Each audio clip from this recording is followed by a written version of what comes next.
Wondery Plus subscribers can listen to Crime and Sports early and ad-free right now. Join Wondery Plus in the Wondery app or on Apple Podcasts. In the depths of an Atlanta forest, a clash between activists and authorities ends in tragedy. I'm Matthew Scher, and on my new podcast, We Came to the Forest, we expose the hidden truths behind a shootout that left one activist dead and countless lives forever changed. Binge all episodes of We Came to the Forest ad-free on Wondery Plus.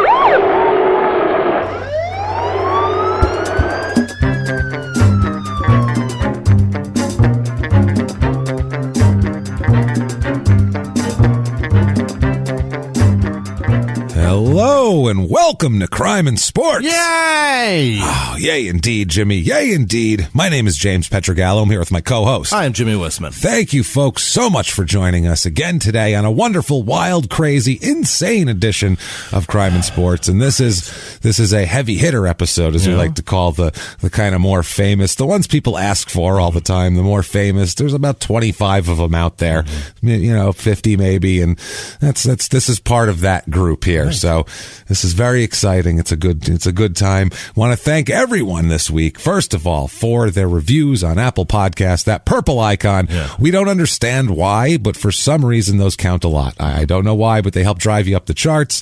It's a funky algorithm. It's not our doing. No. So that's why we say, hey, please give us 5 stars. It helps the show, helps drive you up the charts. Then people notice you, that sort of thing. So it doesn't matter what you say.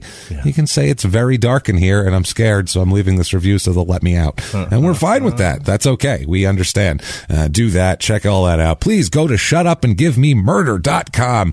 My goodness, so much new merchandise up now. Sarah's been working hard on that. There's all sorts of new stuff up there. Thank you guys so much for your support. Definitely do that. All your small town murder merchandise up there as well. If you're not listening to Small Town Murder, I don't know what you're doing. Right. I just don't understand you. You're beyond my comprehension. We'll put it that way. You should listen to Small Town Murder. It's a crazy show. Like this, but with murder in a small town. It's pretty insane. So listen to that. Check that out. Also check out everything there, including tickets to live shows. Right. That's what you got to get. Your tickets to live shows, Small Town Murder live shows, all laid out for 2020. In February, we have Salt Lake City and Denver sold out, but then the 15th and 16th we're in Indianapolis, and then of course in Louisville the next night. So get your tickets right now for those very, very quickly before they're gone. And we're excited for that. Right. I have to say that right now. And if you want to be an even bigger friend of the show, because you can leave us a review. That's amazing. But then there's the people, you want to be a producer. You want to be part of the Crime and Sports movement, part of the Crime and Sports team. You can do that very, very easily by going to patreon.com/crimeandsports or head over to PayPal and use your email address, crimeinsports@gmail.com. And you can do that. And we will be best friends. Then we'll call you a producer and we'll talk about you at the end of the show in glowing terms. Say your name wrong. And Jimmy will mispronounce your name. That I promise you. Even if it's simple, you'll go, well, my name's very simple. Doesn't matter. Can't be as easy as Smith. It's got to be Smythe, right? He mispronounced Pamela. So anything is possible.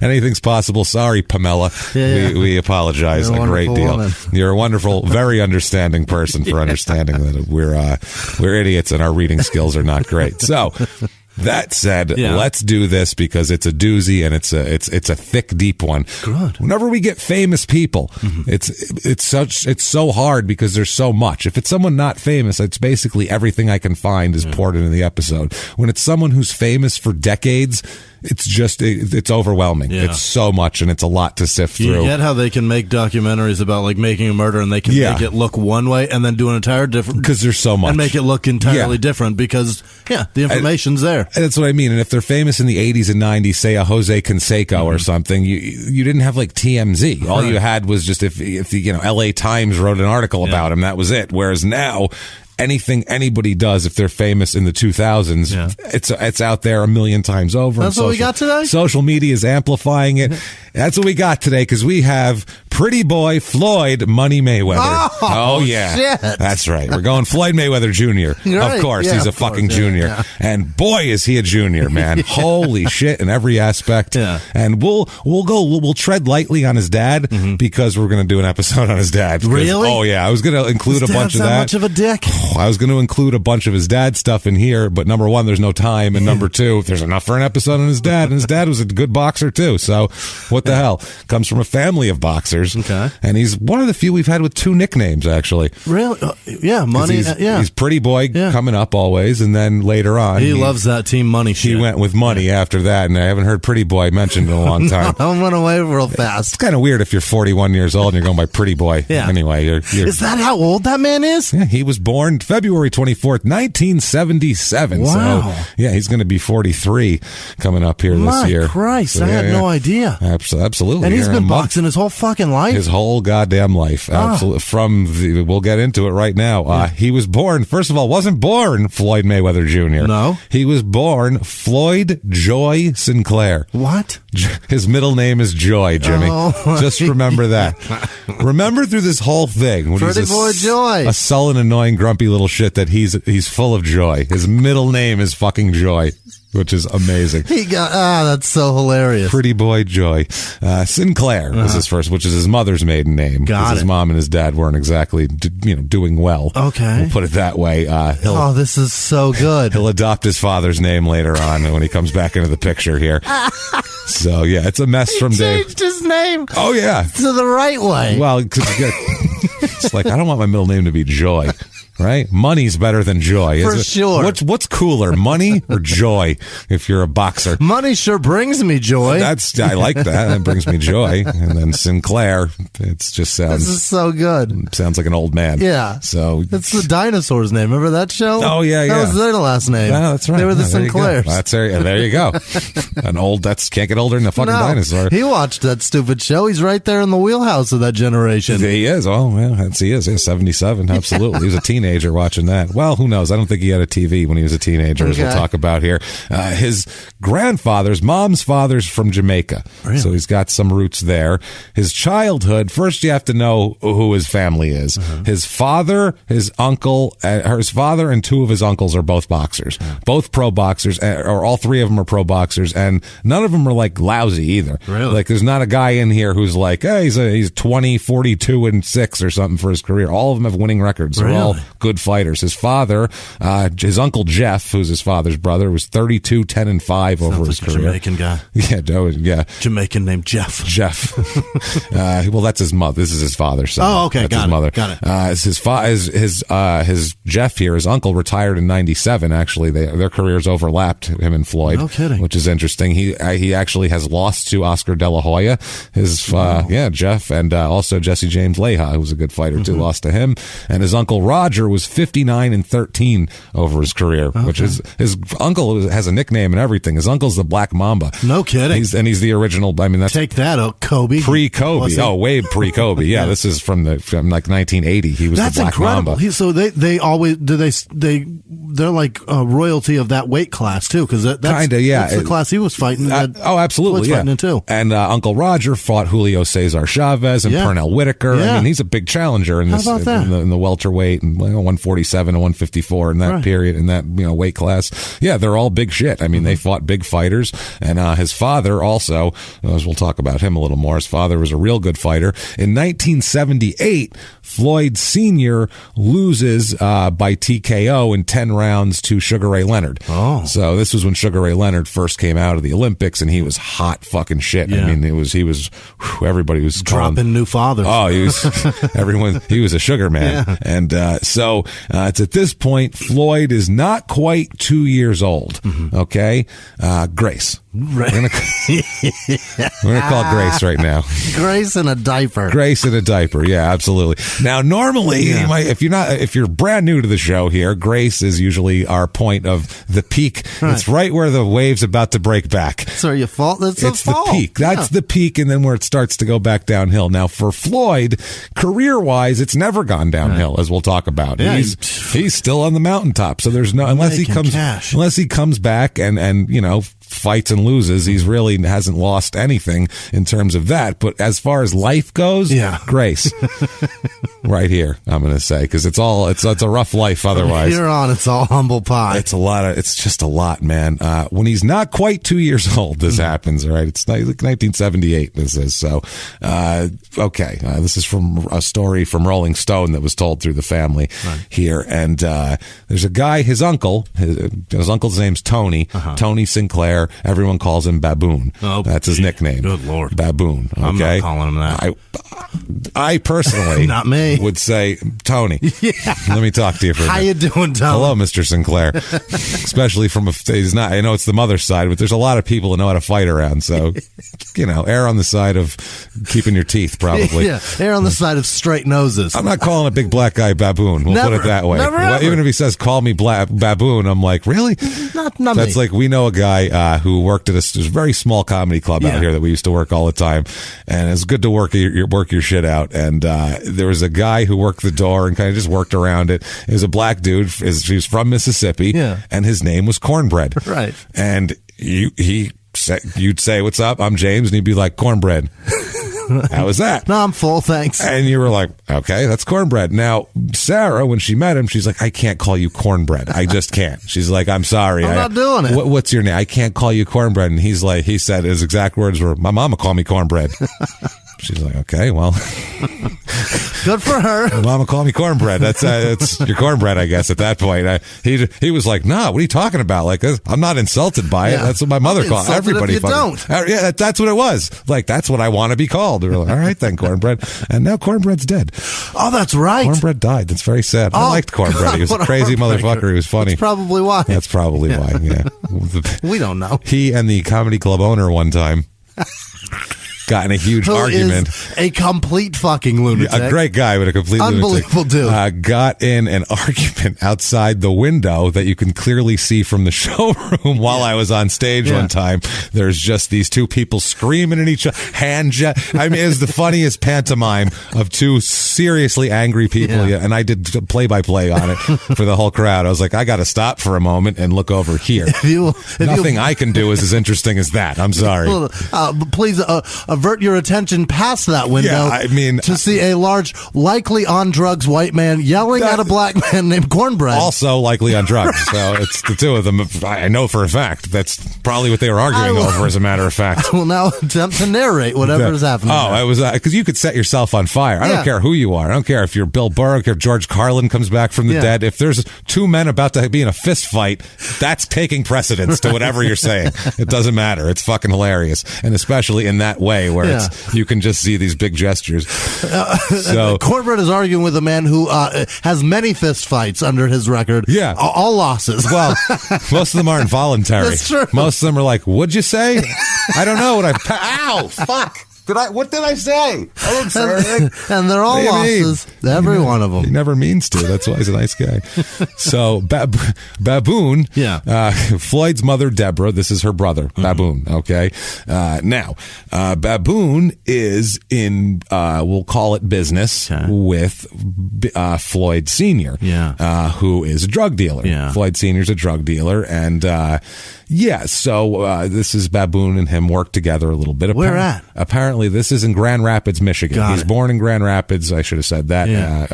Mayweather, and he's born. It's a tough city, man. He comes up a little bit in Grand Rapids and then moves to New Jersey for a little while. We'll talk about. But so this is January 21st, 1978. Okay, I'm sorry, 1979. So Baboon's over at the house, and he's got some beef with Floyd Sr. over something. Apparently, there's been some business beef, and so this is 4 months after the Sugar Ray Leonard fight. Right. So Baboon thinks he can fight this man. Well, if you lost to Sugar Ray, I'd probably lose to him too. That's the thing. He kind of knows that maybe going over and trying to fight Floyd might not be the brightest thing in the world. This man literally just went 10 rounds with the best pound for pound fighter going right now. So he'll probably kick my ass. Okay. So apparently there was a confrontation at a local roller rink. This is very 70s. Yeah, it is. Imagine this. Oh boy. You know everyone's got an afro, and there is like disco in the roller rink playing, and people with huge collars. Yeah. And while this is going on, Floyd Sr. grabs Baboon by the throat. Oh boy! Yeah, this is like a scene. This isn't This isn't an excerpt from Dolomite. This happened. and apparently, Baboon took off running. Yeah. Here he was like, I don't want to fight you. Right. Obviously, you were wearing roller skates. I think I can outrun you. That's the thing. I'll go through the grass. Yeah, I'll do that. So apparently, that was that for a moment. Floyd Sr. went home. This is Floyd Sr. and Floyd's mom Deborah and little Floyd are all there, and apparently Baboon comes back for another talk. Yeah. This time though, he realizes that he's let's say not on equal footing with Floyd Sr. So he says, to even this up, I'm going to bring a 20 gauge shotgun with me. Let's do this. Yeah. Let's do this a different way.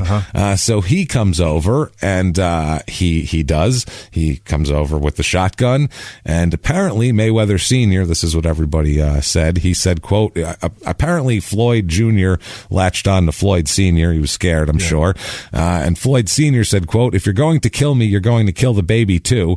And he says, Floyd Jr.'s mother said, give me the baby. She was pulling the baby out of my arm so her brother could shoot me. Oh, so it's like, give me take the baby so he can shoot me and get this over with. But I wasn't going to put that baby down. I didn't want to die. So Floyd is going to hold the baby. This is how. Okay, he held Floyd Mayweather Jr. as a human shield, an infant, because he didn't think he would shoot him with a toddler. He says, "quote It wasn't about putting my son in the light of fire. I knew Sinclair wouldn't shoot the baby, so he took the gun off my face and lowered it to my leg, and bam, and shot Floyd Sr. in the leg. He did shoot him. He shot him in the leg with a shotgun. Fuck? Absolutely, he just came down and shot him in the leg instead. Floyd Mayweather holding Floyd Jr. Wow. So, first of all, this is the first lesson that Floyd taught. I don't care about, I don't know if it's not, it's a Dexter thing. I don't care if the kid is too young. Right. He's not even 3 yet. He won't know. Bullshit. Yeah. That's something that's going to be in your psyche. That's what he was first thought of. His uncle shot his dad in front of him. And my dad held me rather than bring me to safety. Right. It's more important. You know what I'm saying? Like, that's my first lesson in fatherhood. He also just taught him that he's the most valuable thing that his dad owns. That's kind of nice. Sort of. Yeah. I mean, not that valuable if you put it in line of a shotgun. Most people would turn their back to shield their kid. They wouldn't be like, you're not going to shoot my kid, are you? Like, that's not a fucking normal response. Hey, he wouldn't shoot my kid, would you?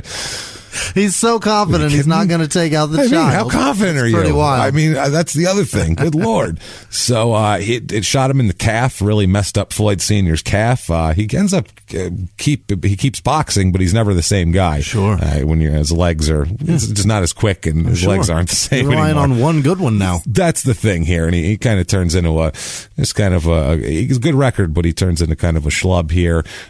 He fights until his last fight's in 1990, but he has no fights really between 85 and 90. So 85 is kind of the end of his career, and there was really nothing going on. Floyd Sr. said, quote, at that time I was still fighting. I had to hustle to get money because I had kids to feed. I wanted to make sure that little Floyd didn't have to do that when he was coming up. Yeah. That's one of the reasons he's as good as he is today. So he's trying to take credit for that. He literally said, Floyd's good because I sold drugs. Yeah. Let's be honest here. That's what happened. Yeah. So, okay. Now Floyd Sr. taught Mayweather another thing when he was little. He taught him how to punch, the right way and do everything, basically had a box when he was a toddler. The mechanics. So if he can stand up and hold up gloves, he's going to show him how to do it. Absolutely. So that's got people who start boxing later on, or even when they start when they're 12. Like you can't compare to someone who literally it's just muscle memory. They don't remember not doing it. That's amazing. And for someone normally you might get to that, and when the kid's like 17, he doesn't want to do it anymore because he's sick of it. But when you have someone who that's all they want to do, and they've been trained since they were little, you get the opposite of Todd Marinovich, because this is basically what they did with Todd Marinovich, except we saw that worked out because he wasn't into it. That was so bad.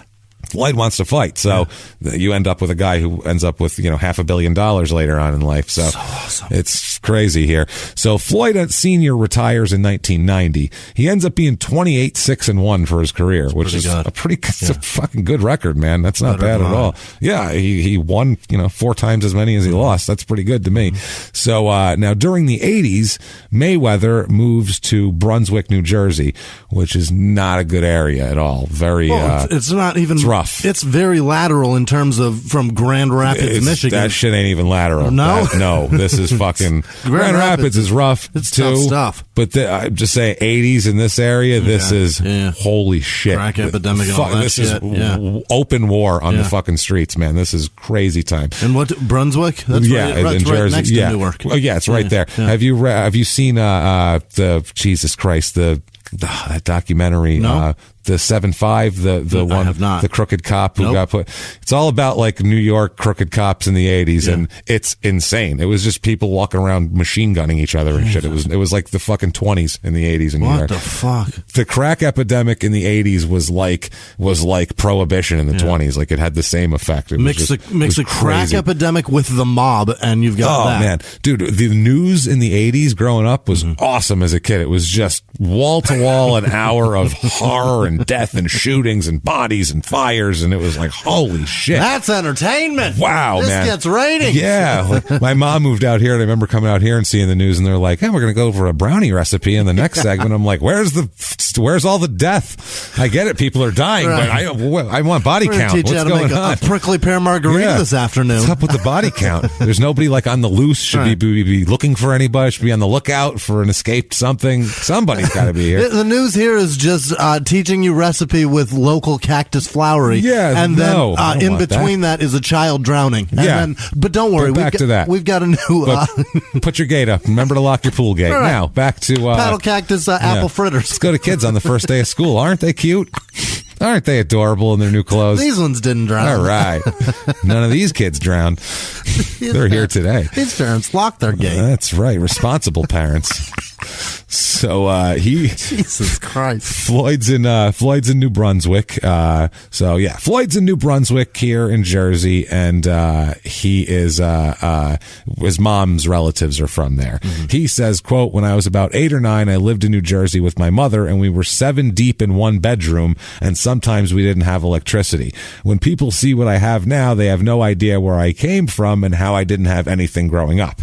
So, yeah, that's what he says. He says that he used to find, used needles in the front yard and all that shit, I mean, that's the 80s. His mother was a drug addict, too, which that's a problem. Yeah, his mom's a drug addict. He had an aunt that died of AIDS. Oh, my God. From needles. Yeah. So, I mean, his family was really in the struggle at that time period here.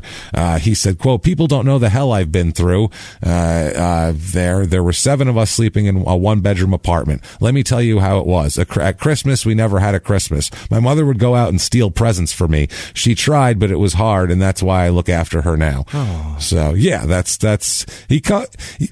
would think he would want to treat women better than not to foreshadow too much or give away the plot That's here. A great point. For the love of Christ, I think he would have just a complete affection for downtrodden and women who've had it rough. Just women in general. Women, just have some sort of compassion. How hard did she work for you son of a bitch? Fuck, man. So he said that the most time that his father spent talking to him was at the gym, because his father would go to the gym with him and help him train and shit like that, but that was about it. And they didn't really have much of a relationship outside of that. He says, quote, I don't remember him ever taking me anywhere or doing anything that a father would do with a son, going to the park or going to the movies or to get ice cream. I always thought he liked his daughter better than me, better than he liked me, because she never got whippings and I got whippings all the time. Samesies, bro. Yeah, that's just fathers don't hit you got to be a real psycho. Fathers hitting their sons. We're not a real piece of shit to mash the fuck out of your daughter. That's what I mean. I'm not for child abuse of any time, but every once in a while, your son needs to get a little fucking smack on the head. You go, hey, stupid. They need it. It jostles things. Or they go, oh, boy, I don't know what was going on. It resets the battery. It does. Yeah. I was 12 and I needed her 14 and I need a smack in the head every once in a while, so that's fine. I get it. Yeah. But no, if you're a father that hits your daughter, you're a fucking monster. Absolutely. A monster. I mean, not even like your wife. No. That's, like I said, that's all separate. Terrible. But if you hit your daughter and you're a father, I could never. No way. Oh, my God. No. That's insanity. Like, I mean, I'll spank her from time to time if she's if she's being a real shit. If I got to just like reach over and whack her on the ass or on the thigh or whatever. I mean, it's not exposed skin. I'm not leaving marks. You're not hitting. I'm not hitting my kid. I'm just like resetting. Hey, no, you can't do that. No, but a boy needs a shot to the dome once in a while. I certainly hit him harder than I hit her. It's not even that you should. It's that they do need it. Right. Not that you should do it, but it's good for them. You know. It's like salt and pepper on a steak. Yeah. It just happens. It's natural. That's how it goes. But you shouldn't beat any kid, obviously, or hit them really, or anything like that. But your son, every once in a while, even verbally, you got to go, are you stupid? Right. The hell is wrong? You never say that to your daughter. The amount of times I've asked my son, the hell is wrong with you? Yeah, where your daughter, you don't say that shit to your... What's the matter, baby? Yeah, what's going on? What can I help you with? What did I do? The son, you're like, are you kidding me? For real, dude? Jesus Christ. Really? Because the son just goes, oh, my bad. I don't know. What'd I do? Like, generally, they go, they don't care. You're right. Yeah. Right. Oh, I don't know. Sorry. Also, the other point is my daughter will fucking argue with me about it. What are you doing? Yeah. What are you doing? Yeah. What are we doing? What is this conversation we're having How did this happen? This isn't right. How am I the asshole? Jesus Christ. And she's like, why don't you go to your room and think about it? Okay. But no TV. Right. All right. Fine. Give me your phone. Netflix, Dad. Okay. I swear to Christ. Give me your phone and I'll buy something on Amazon. All right. You're paying for it. For what you've done today. Yeah, for what you've done. You're going to think about what you've done here when that gets delivered. Let me tell you something. Wait till we get these LOL calls. You see your credit card bill. But... That's exactly my life. That's perfect. Unbelievable. That's the roller coaster that is the Whisman household. It's better than Floyd's, I guess. Floyd said, quote, my father would beat me for anything I did, even if I hadn't done anything. I used to pray for the day I could become an adult and get away from it. I just got tired of getting beat. Yeah. I mean, I got beat too, but I didn't get beat by a goddamn world-class boxer. Who knew how to lay it in. Right. My stepfather's cross was a bit weak. You can see it coming from a mile away. He certainly didn't set you up with the left? No. Jesus. He dropped that shoulder. I knew it was coming. Pops, you could set me up with the left at least. Jesus Christ. Give me a little bob and weave. No blindside. Come on, man. Come in there to think. Knew it was coming. Nothing. No shaking and baking at all, huh? So Floyd Sr., though, says that's not really true. He says it's different. He said, quote, even though Daddy did sell drugs, I didn't deprive my son. The drugs I sold, he was part of it. He had plenty of food. He had the best clothes, and I gave him money. He didn't want for anything. Anybody in Grand Rapids can tell you that I took care of my kids. So, yeah, but... What are you talking about? You just... What are you saying now? I had to take a pause there because he just said, I'm such a good dad.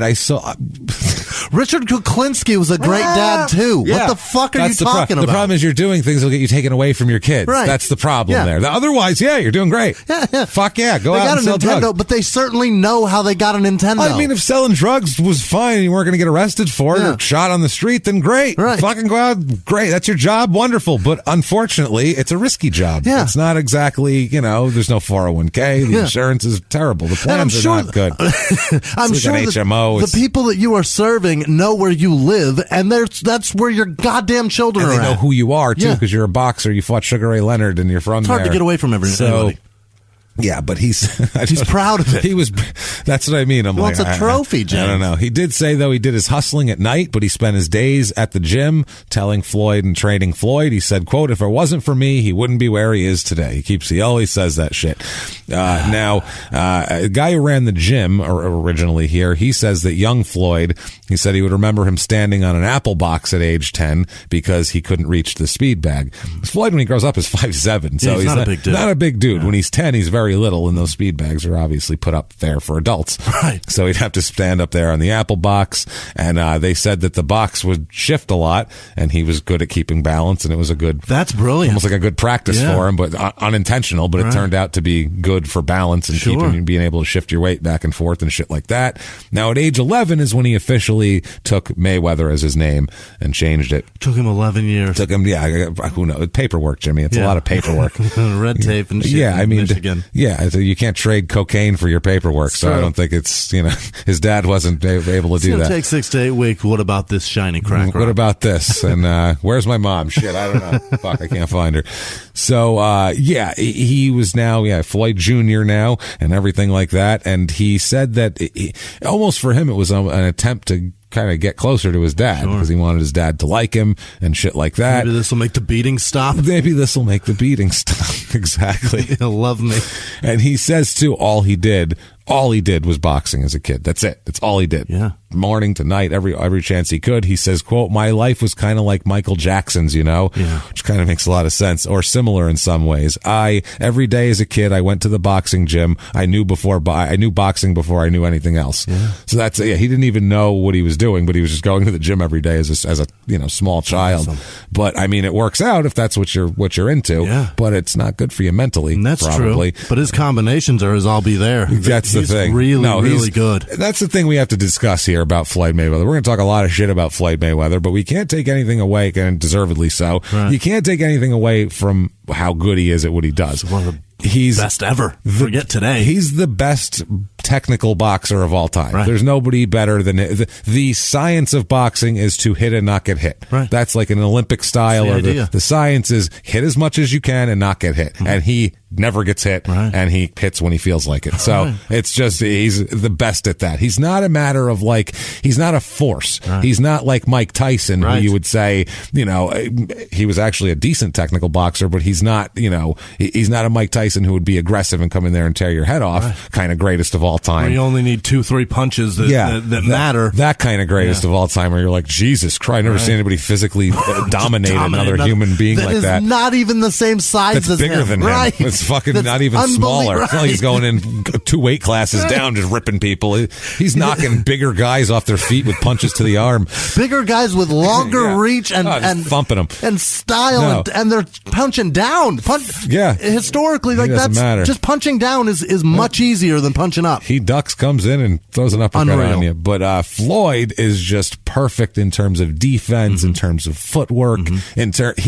He's technically perfect. Right. Like if you were going to teach someone to box, if you for some reason had a kid that you wanted to have brain damage, and you wanted to teach them how to box, you would show them Floyd Mayweather, because that's how you box. If Muhammad Ali had his technical skills, he might not have died the way he died. Ali had the great technical skills, though. Ali those technical skills weren't enough for those big guys. Right. It's a different thing when you're fighting a guy like George Foreman. You're taking massive blows. That's the thing. That's a different. You have to the style, like the rope-a-dope technique and shit. Like Floyd would never let somebody just mash on him. Him. Whereas Ali was like, that's my only chance. Right. Otherwise, he's gonna fucking kill me. That guy's huge. I can't stand in the ring and box with him. He's gonna kill me. Yeah. So it's different in the heavyweight, because you can be a guy can outweigh you by 30 pounds, whereas here everybody's the same size at least. So it's a different thing. It's just the biggest dudes. Yeah. It's just, you could be 200 pounds or you could be 250, and they're fighting each other, and it's like, holy shit, 50 pounds is a lot in a punch. Yeah. It's a lot. Why that shit was amazing. Especially if they both know how to fight. Like, it's not even. It's such a joke today. No, it's so stupid. It's so sad. So he goes to high school. He goes to Ottawa Hills High School in Grand Rapids, and he drops out because he's going to be a boxer, and he knows it. He's not going to. What's he going to do? He doesn't want to go to college. Diploma, whether or not he has that today doesn't change anything. And in his family too, that's not considered like, oh my God, you want to do what? Like, if you coming up, you were like, Mom, I'm going to be a boxer in the 10th grade. I'm dropping out to be a boxer. Your mother would have been like, what are you, out of your fucking mind? No, you're not. It'd be par for the course of my decision making. You're not doing that. But you're like, you're an idiot. Go to your room. That'd be the end of it. Whereas for him, his uncles. 2 uncles and a father are all pros that made livings out of it. So they'd look at it like, well, I guess that's what he's doing. I'm the first boy in my family to graduate high school. That's nice. Fucking depressing. That is depressing there. And only I think there was only there may have been 4 of us that graduated before. I mean, now there's a shitload of them. There's people just dangling off that family tree by their fucking shirts, aren't they? Just hanging with fucking hands in the air, going trucker hats on. Yeah. Like, what? How do I get down? A moonshine still dangling. Get me off of here! Right. Oh, I pooped myself. That's us. There they are. It's majestic. Oh, God. I'm going to play this jug for a while. No. The tree is so dead. There's not a leaf it's got on it. So many problems. Yeah. So, yeah, Floyd said, never considered another profession. He says, quote, I think my grandmother saw my potential first. When I was young, I told her, I think I should get a job. She said, no, just keep boxing. Yeah. He said, quote, I basically raised myself. My grandmother did what she could. When she got mad at me, I'd go to my mom's house. My life was up and down. So it's not stable. No. Shit is not stable. And his father is in and out of jail also while he's a kid, which is not stable at all. Grand Rapids. Yeah, that's the thing. It's tough here. His father said, quote, I sent him to live with his grandmother. It wasn't like I left him with strangers, because he was like, I didn't just leave the kid. I sent him to his grandmother's house. Jesus Christ. Yeah, so he just kept boxing when his father was in jail and everything like that. Everything into boxing. He said, quote, I knew that I was going to have to try to take care of my mom, and I made the decision that school wasn't that important at the time, and I was going to have to box to earn a living, which is fair. 1993 here, he's 16. He wins the Michigan State Golden Gloves. He's the champion at 106 pounds. Wow. 106 pounds. Yeah. The Golden Gloves, though, all you got to win is like it's a little tournament. It's not a lot. Yeah, no, but you don't got to win a lot. 106 pounds to be the best at it at that size is pretty impressive. That's just so tiny. Yeah, you could just throw a guy who's 106. I don't care how well he can fight. You could just pick him up and put him somewhere. My son's 97 pounds. Yeah, it's over there. It's not a lot. No matter how skilled a fighter he was, I feel like you could take him. Yeah, you know what I mean. You could just kick him in the chest if you had to. I mean, I could push him backward. Yeah, get away from me, with a glove on. Yeah. He's hitting you. It's like you don't have anything behind those. I'll grab your head and twist it. Get away from me. I'll destroy you. Yeah, 106 pounds. Very tight. God, a lot of child abuse. Jimmie wants to kick his kid's ass. God damn it. That's the problem. You heard my family tree. In the 1980s, a rosé swept the country. Hey, Mike, I really like this White Zinfandel. Well, good. Now put it down. We're going to try another one. White Zin became America's top-selling wine. But most don't know that this sweet drink has a sour history. What began in 1986 with counterfeit bottles. A big fraud, a multi-million-dollar fraud. Sent investigators chasing one of the most powerful families in the business, the Licciardis. But the closer the feds got to them, the more dangerous things became. It's a story of deceit. At the time, I was paranoid. Threats. You touch my kids, I will kill you. And murder. With a .22 caliber bullet to the head. What started with a scheme to mislabel wine spilled into a blood-soaked battle for succession.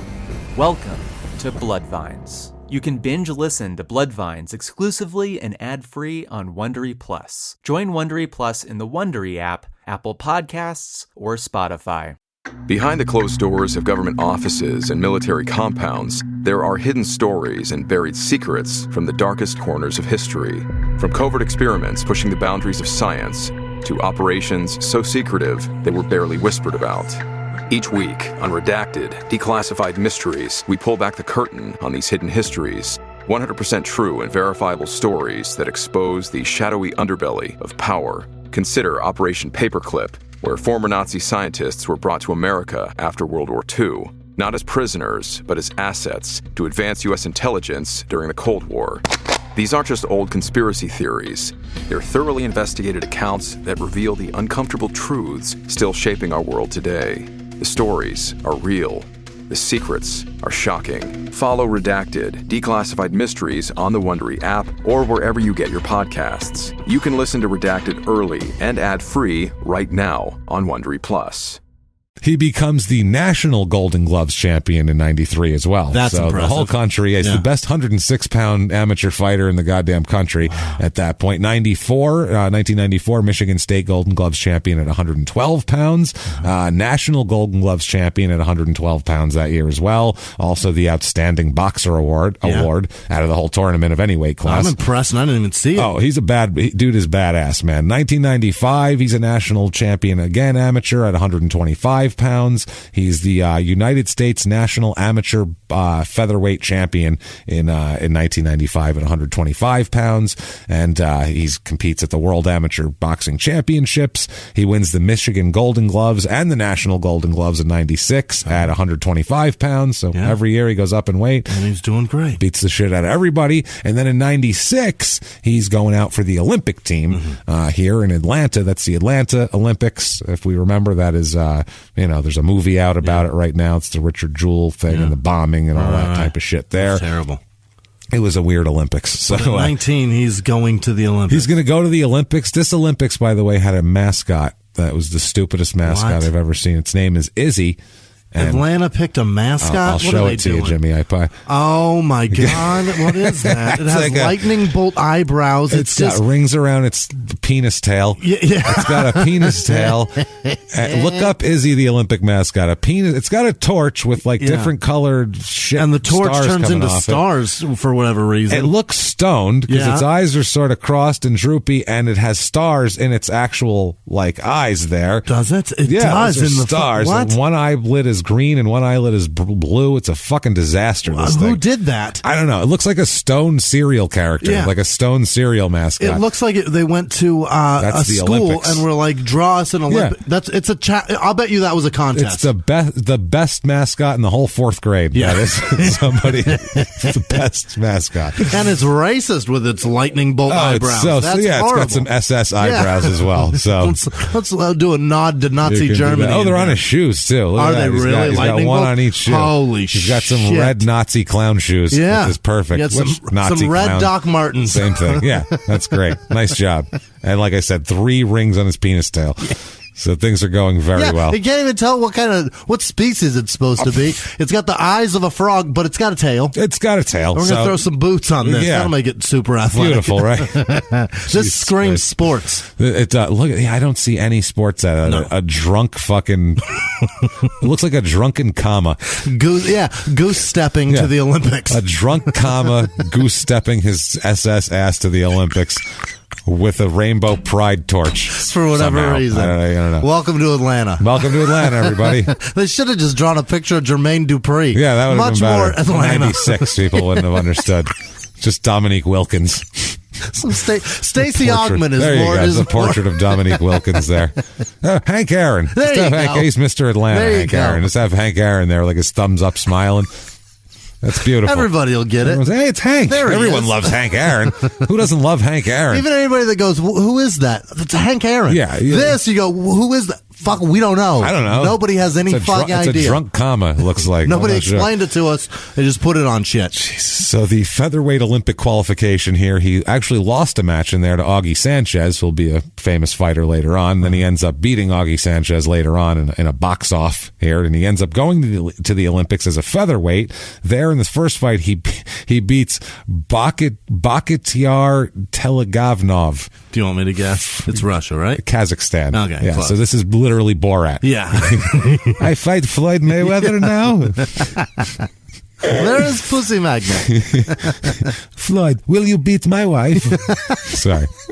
That's what Borat Should we throw a Jew down the well together? She's number 3 prostitute. So, I love Borat. What a brilliant character. Unbelievable. So, Sacha Baron Cohen all around is a genius. He's great. I love him. Fucking amazing. So, he's winning 10-1 in this fight before it stopped there. Then he fights Artur Givagorgan from Armenia. Beats him. He outpoints him 16-3 there. Then he beats a Cuban here, Lorenzo Aragon of Cuba here, 12-11. That's a close one. Yeah. He's the first U.S. boxer to beat a Cuban in 20 years. No kidding. Yeah, Cubans are fucking tough, apparently. They can fight. I guess. Yeah. I mean, they overthrew a government. Yeah, yeah, they can. It's pretty It's fighting, I suppose. Fight their leader. Oh, yeah.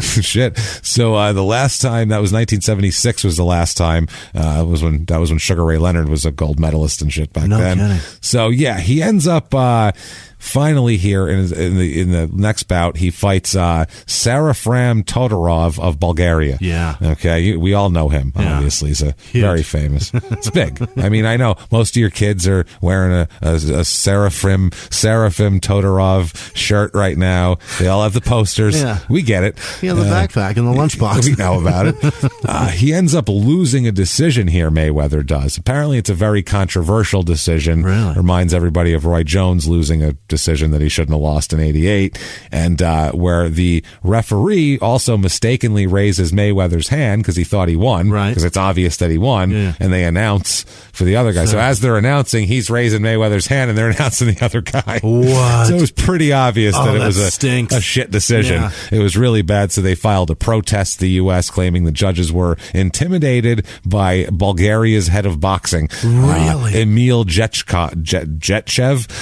into favoring the Todorov in a 10-9 decision. That's three of the Bulgarians were in gold medal bouts apparently here, and so it was a bit of a mess. We'll put it that way. And the landed punches weren't counted, I guess, is what they said, and Todorov was awarded points without landing punches because it's a point system in the Olympics. It's you have to miss shit to do that.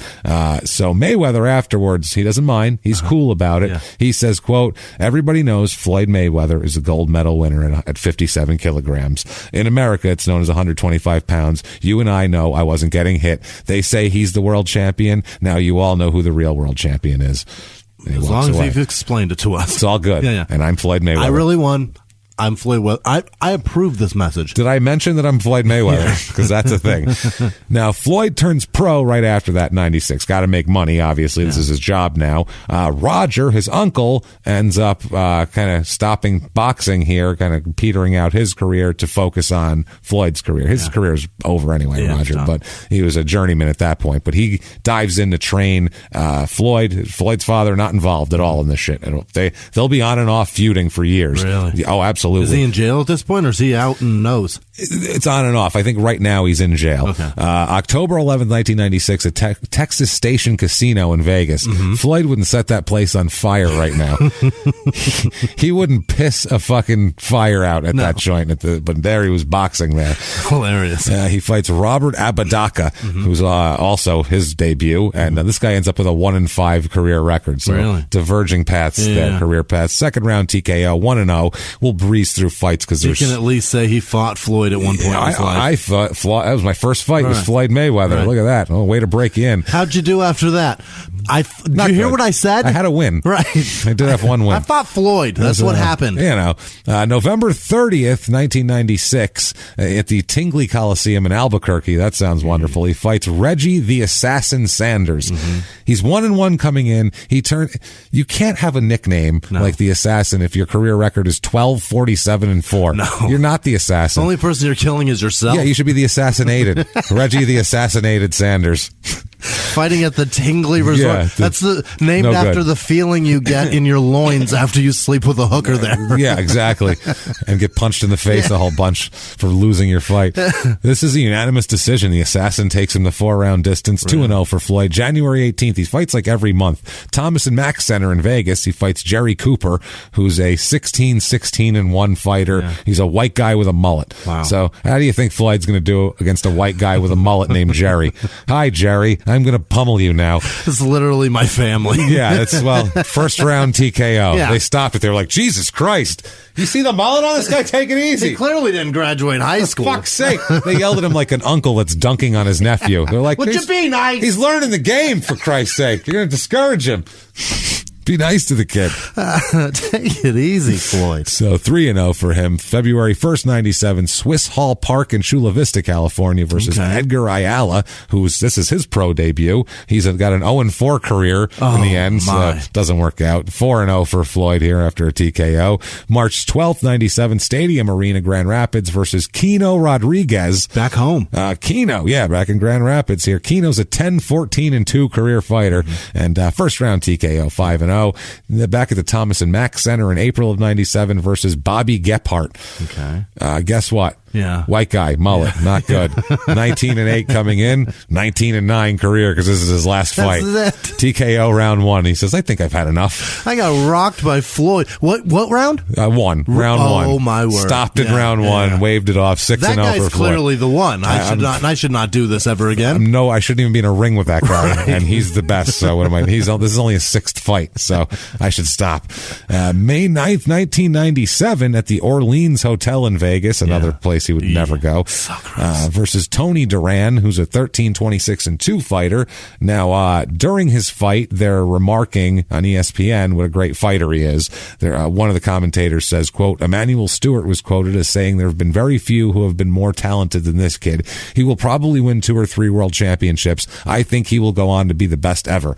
So, who the fuck was that? Emmanuel Stewart said that. Genius. He knows, is. He's a fucking. He knows his boxing. Emmanuel Stewart. And he saw already that's going to be the best person ever.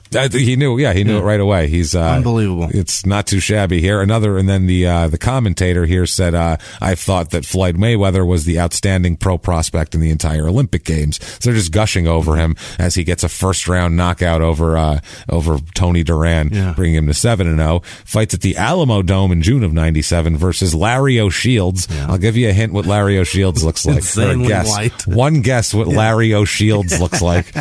Sounds like he's on loan from like a northeastern fire department.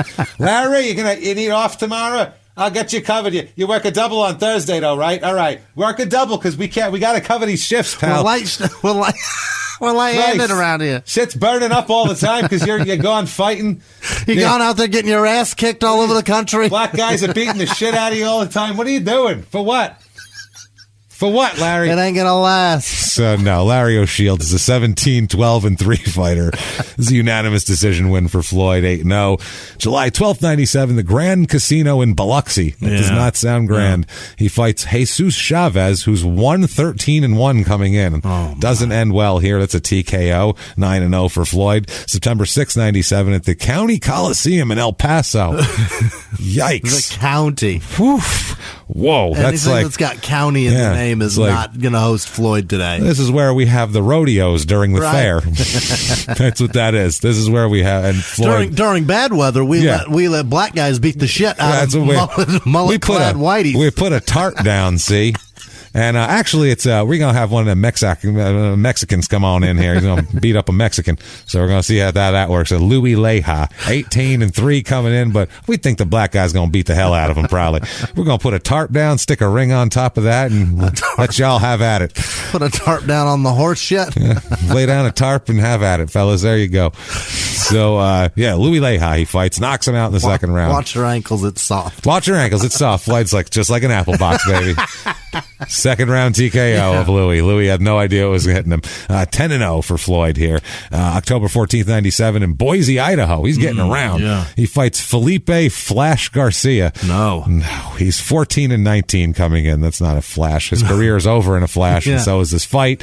Knocks Felipe out. 11-0 for Floyd. November 20th, 97. He's fighting at I think this is when he's doing it 130. So he's, lots of knockouts. That's impressive. That's what I mean. When he's fighting in low weight classes like that, he has knockout power. Later on, everyone's like, he just points everybody. It's like he's fighting 25 pounds over where he started. Right. He's moved up like 7 weight classes, so it's to be expected. His power is going to droop when he's got guys who are naturally at 154 or 147. And the he's more little. I give more credit to somebody that can between the ears figure out how to point. That's what so I mean. Fucking it's impressive. November 97 Olympic Auditorium in LA versus Angelo Nunez, 14-11-3 coming in. This is his last fight. TKO win for old Floyd, 12-0. January 9th, 1998, back in Biloxi fighting Hector Arroyo, knocks him out, 13-0. This is when Floyd Sr. gets out of prison.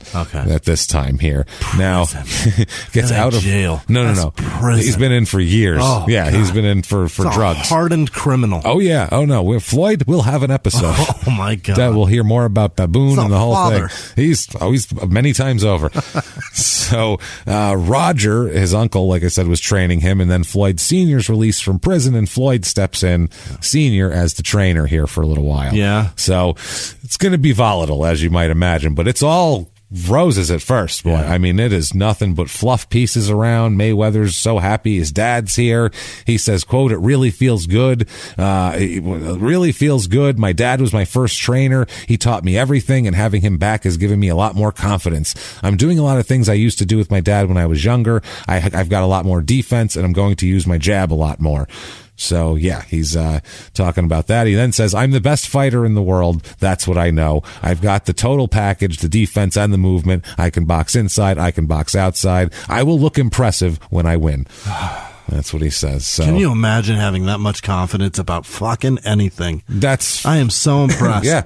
He knew too. I mean, granted, it was pretty fucking obvious, but yeah, I mean, still, he knows. He said it's very important being impressive because that's what sells. People don't pay to see a boring fight. They want to get their money's worth, so I'm going to impress them. So he knows right away, this is also showbiz. Yeah. You have to win, but you could be 30-0 if you're boring as shit. Nobody cares or wants to watch you. That's the other point too. When I say that he pointed a lot, like he's doing it strategically and fighting a good way, but when the fight's over, you looking at the other man's face, it's obvious that Floyd won. The points are showing in blood drops too. Blood drops and no lumps on his head. Yeah, he looks like he's like, what are we eating later? He looks like he's literally going to go take a shower and go out to dinner afterwards. And the other fine. guy's a fucking mess. The other guy's going to the hospital like most people do after boxing match to go get yourself checked out. Floyd's like, he barely touched me. Fuck, are you kidding me?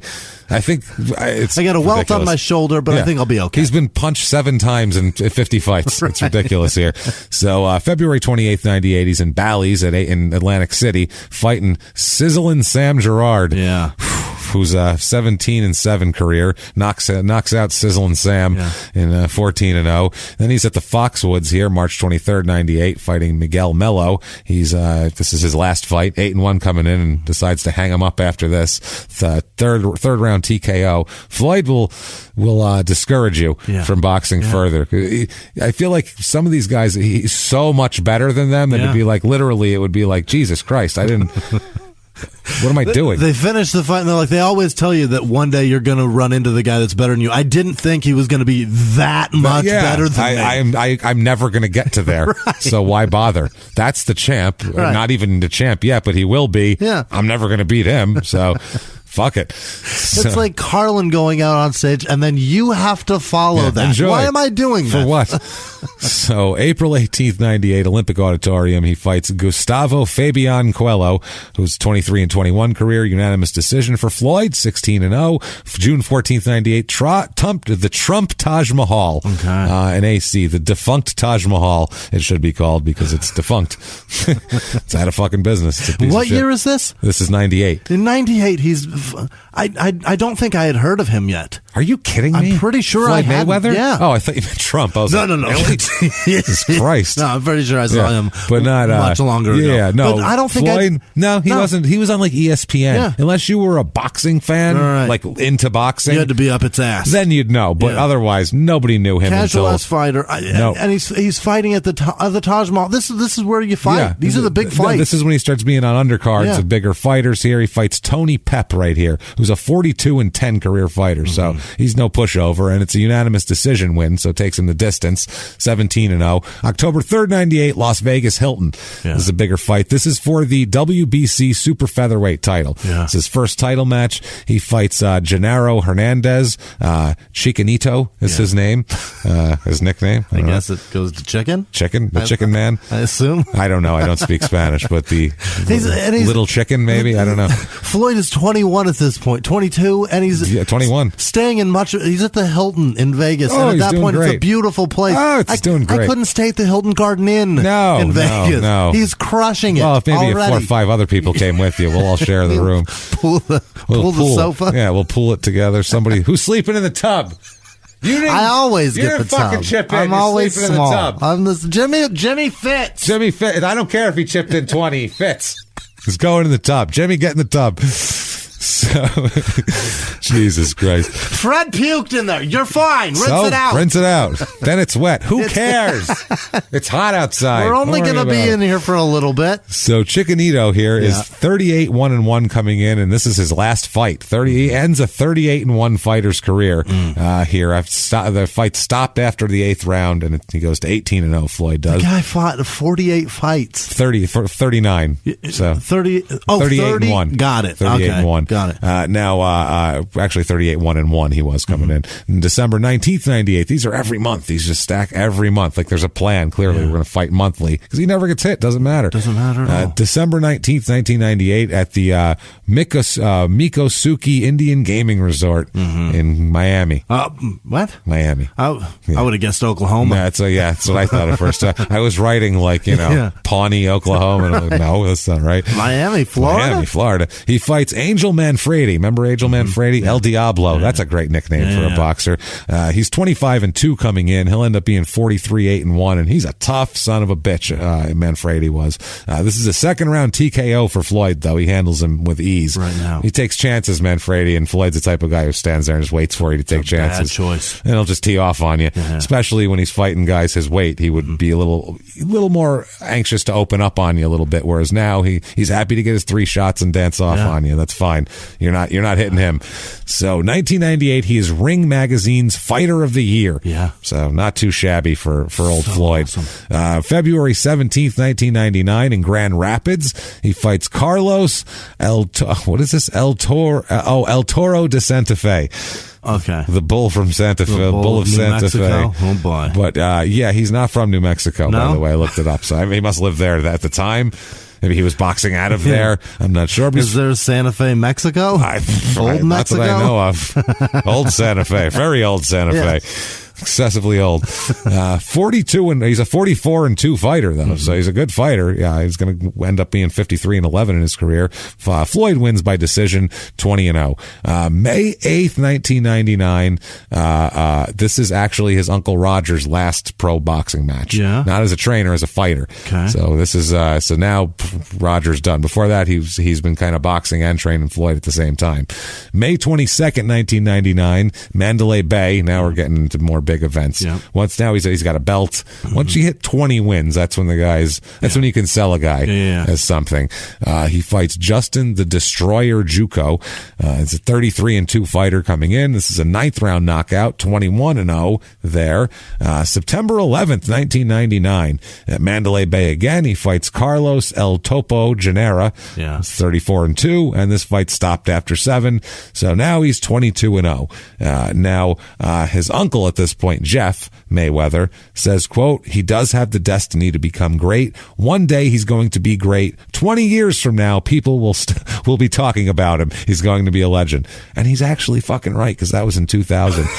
20 years from now, 2 assholes are going to sit here and make fun of him for like 3 hours. Really pick his life apart, make fun of his family, but also his stupid criminal activities, how he's a fucking dickhead to women. They're really going to document it. He's a legend. He's a legend. He was right about everything. It's a prescient son of a bitch, that Jeff. Say that right now. Is that the guy that shot his dad, Jeff? Was it Jeff or was that Baboon? No, Jeff is Roger's brother. Got it. Yeah, the boxers are all his. I'm sorry, not Roger. It's Roger and Floyd's brother. Roger, Floyd, and Jeff are brothers. Okay. Yeah, and then the Baboon's on the other side. Got it. Tony Sinclair there on the other side. He's the one that shot Dad. Yeah. Now he's already got a kid at some point here. In 2000, he has another daughter here named Ayana, is born in 2000. So he's starting to have kids, and they'll come into play. Yeah. Because there's something to fight over. Right. So that's how that works. Around. Yeah, there's how that goes. Yeah, I do. So well, especially if you're this guy, who's a fucking lunatic. So March 18th, 2000 at the MGM in Vegas, he fights Gregorio Vargas, who's 40 3-6-1 coming in. Not Fernando Vargas, Gregorio Vargas. He's good too, right? He's good too. He is, but Fernando was fun to watch. I think I've seen them both fight. Yeah, probably from back then. Unanimous decision win for Floyd again. It's 23-0. It's after this fight that Floyd fires his dad. Oh. So this is where it starts. Before this, everything's, whenever Floyd's not in prison, they're buddies. Yeah. And everything's fine, and I love my dad, and my dad's my best trainer and all this type of shit. This is the first time where he's actually said, I don't want to be around Floyd, around dad, and this will start a feud that goes on for a fucking while now. They're feuding. What's it over? Do we know? Floyd's offering to trade his opponents. It's fucking crazy. God. Yeah, it's nuts. Wow. It's over him getting fired. And Floyd Sr.'s pissed he got fired. He had enough of dad's shit. Yeah, he didn't like the way he was training him. And so this is now going to create a rift forever. Apparently so. Well, yeah, they'll make up and then go back and forth. It's a really rocky relationship with these two. Just back and forth, and they're crazy here. So Uncle Roger takes over as full-time trainer. Now he's looking for work too here. So October 21st, 2000 at Cobo Hall in Detroit, he fights Emmanuel Augustus. This is a going home, showing off fight. Yeah. This is one of those, I'm going to fight a tomato can back in my hometown so I could just have all my friends there and beat the shit out of somebody. Guys do this all the time. They'll have a warm-up fight for a bigger fight next, because he's got a huge fight coming up next. It's a warm-up fight, and you do it at home so you're comfortable and you don't have to go do anything. So he fights Emmanuel Augustus, 22-16-4 coming in. So he's not a contender here. He knows what this is. Yeah, he knows. He's been around long enough. Yeah, he's cannon fodder. He's got nothing to lose, too. That's the other thing. Guy like that's got nothing. He's a Buster Douglas now. This is one that you worry about, because this guy, he knows that there's nothing to lose. It's Buster Douglas. This could be hilarious. It's the fight of his life, but it's not the fight. You don't give a shit. It's Tyson and Douglas. So TKO in round 9, though. It doesn't work out like the same way, because Floyd's really good. Yeah. So, and focused, too. 24-0 for Floyd. Now, January 20th, 2001 is a fight we've discussed before. At the MGM in Vegas, he fights Diego Corrales. Now, Chico here, as we know from the Diego Corrales episode. That's a nutty episode. Listen to that Ridiculous. shit. Diego is 33-0 coming in.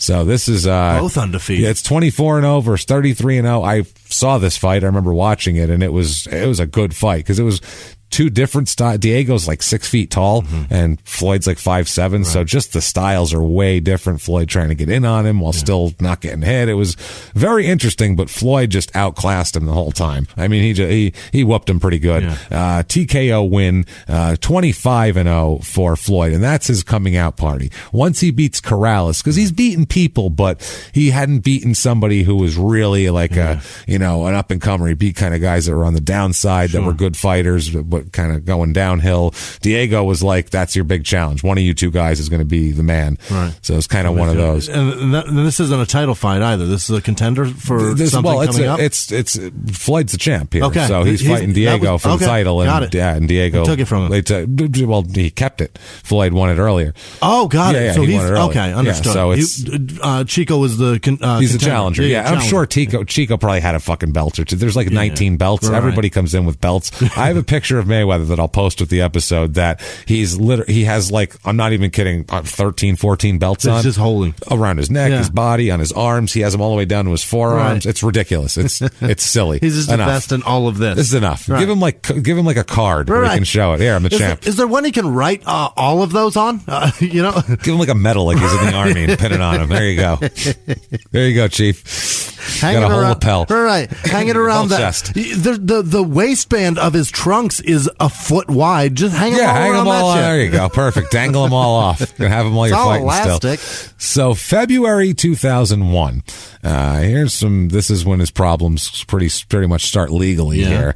There's a woman named Melissa Brim who is the mother of his daughter. Okay. The newest daughter here, and they apparently are fighting over child support because they're not together.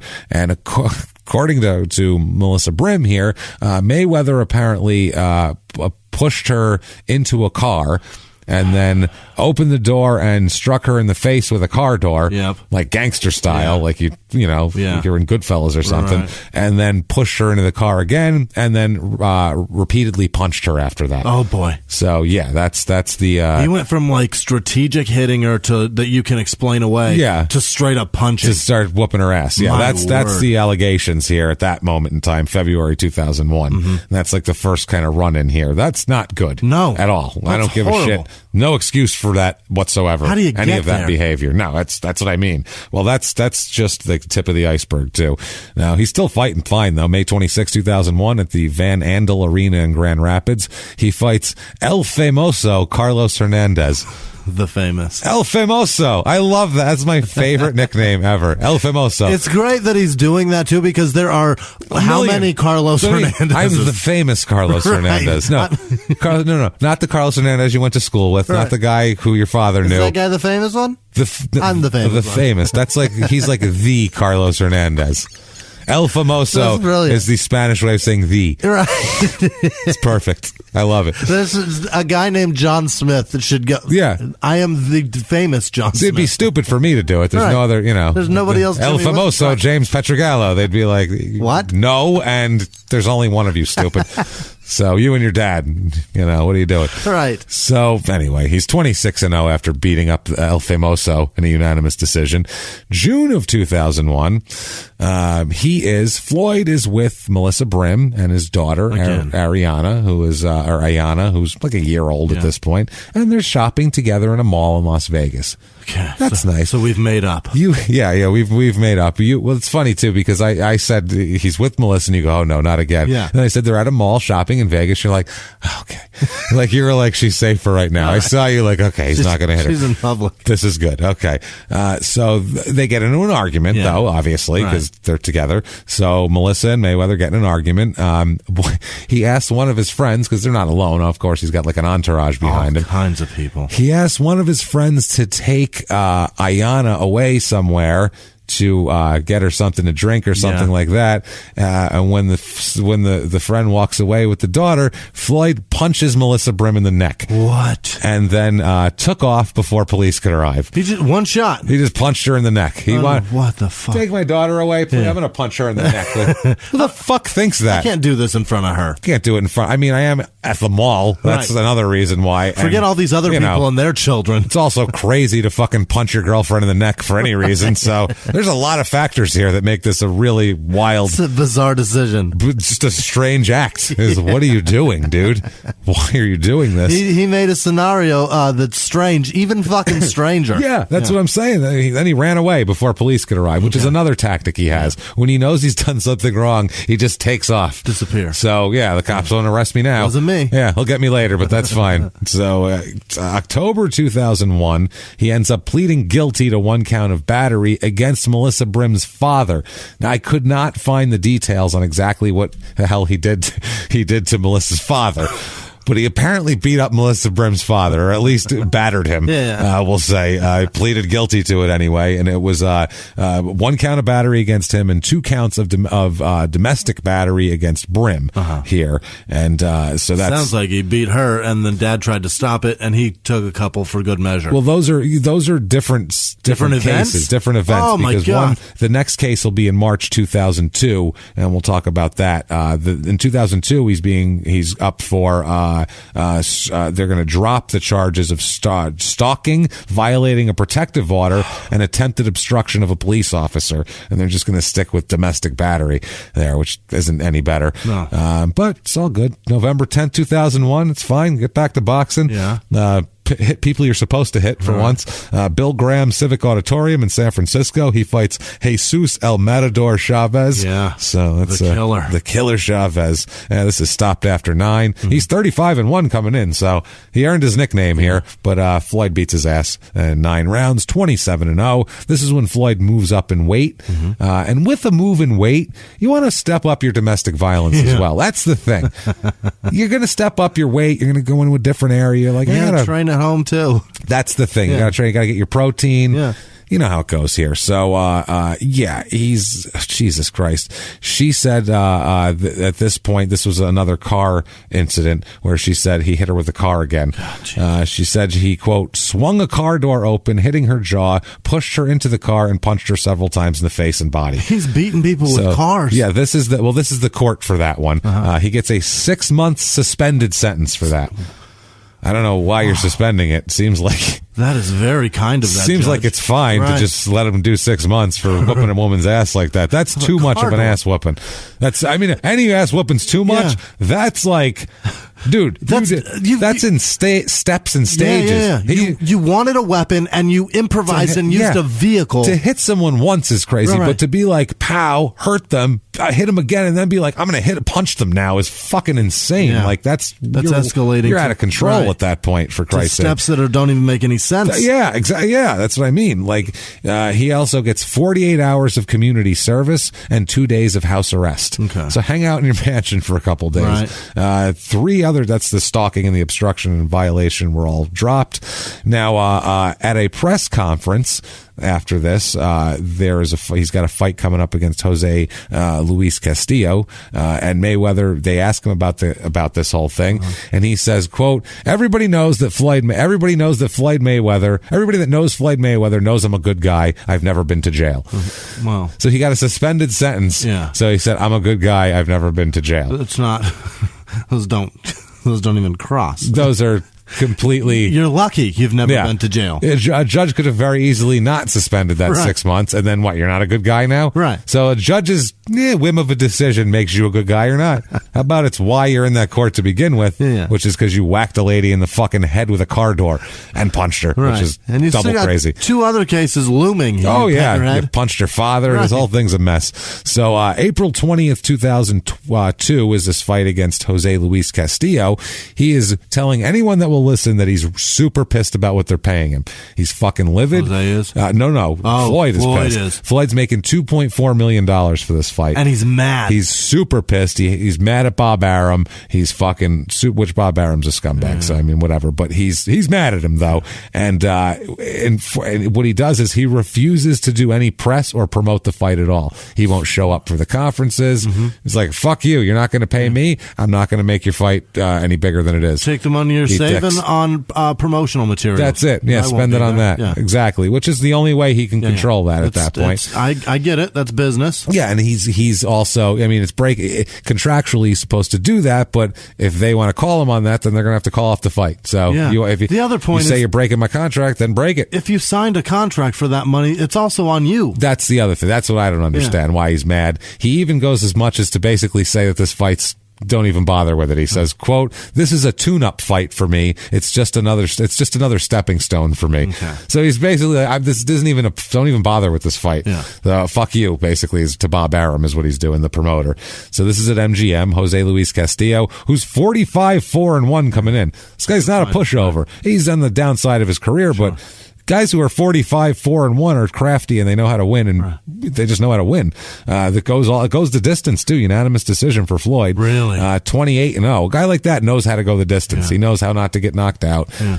He's a veteran. He's won 45 fights. That's what I mean. He's a veteran. And he's lost 4, which the losses also teach you things of what not to do when this happens. And the guy knows what to do.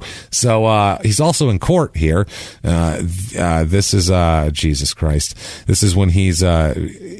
There's an incident, and from one of his nightclub outings where he gets in a scuffle, Floyd. He receives a 1-year suspended sentence here, and is also ordered to undergo impulse control counseling. It's about time. I don't know how that's going to help, but yeah, it's misdemeanor battery. Who did he beat up? Just somebody, a random patron? Who knows? Oh, fuck. Can you imagine being a dipshit drunk who pisses off Floyd in a bar? You little shit. Oh, my God. Punches you 45 times before you know what's happening. Larry pussy. You little fucking shit. I'll kick your ass. And he's, huh? What day is it? I think I got stung by a bunch of bees. My head's got lumps on it. You all drunk? Why are there bees in here? Is there bees? I hear buzzing too. I hear buzzing. My face stings. Is it stinging? I don't know. And where'd that pussy go? There's a pussy. It's May now. Welcome back. Jesus Christ. So, he ends up fighting Jose Luis Castillo again in December at Mandalay Bay in 2002 and beats him again with a unanimous decision, 29-0. Now, 2003 is, we're having more problems here with his father. Now, apparently there was an argument between them in a restaurant between Junior and Senior. Oh my God. Apparently, Floyd evicted his father from the condo that he had given him and took back his car. Oh, Jesus. Okay, this is another big thing. This is a very common trait to abusers, but he, especially of this type, he likes to get everybody who's around him gets lots of shit. You'll get a Bentley, you'll get all this shit, but you have to kiss his fucking ass. If he thinks for 1 second that you've wronged him, he will take everything away from you and fucking treat you like you're the worst person alive. Throw you back in the streets. Throw you in the streets and try to ruin you. That's what he does. So with women he does this, with his friends he does this, with his own father he does this. So this is his way of controlling people, is with money. Kicking him out the house. I'll physically control you. I'll financially control you. That's what he tries to do. They end up not speaking after this for 7 years. Wow. After this whole thing. Except to, talk shit about each other and things like that. How many fuck this motherfuckers have you? Oh boy. He's in the New York Times, Floyd Jr. He says, quote, "My father is jealous of me." This is in 2003 in the New York fucking Times. "His career never took off. He knows as a fighter he was never as good as me. In fact, he was never better than me at nothing." Ouch. So he's talking some shit about his dad here. I don't know. How many 8-balls did you sell this week, That's Floyd? what I mean. I mean, Floyd, he did fight Sugar Ray Leonard. He lost, but he still fought him. So I don't know. He did all right. Just wow. Went 10 rounds with him. This is just it's cold, man. This is just a hood relationship. You know what I mean? This is how it's just the way it goes. It's the way Floyd is with people. He can write people on and off in a drop of a hat. It's just the way he is with people. He says, "Right now I'm close to my mother and I can see the jealousy in my father." Right now I'm close to my mother. Today. She could piss me off tomorrow. Don't get me wrong. This bitch fucks up. I will throw her out in the street. She did raise me, and I voxed to take care of her, but I will take it away in a heartbeat. That bitch will be in a homeless shelter by fucking morning. Tell you what, or more accurately, battered woman shelter. You hear that, Mom? Back of my hand.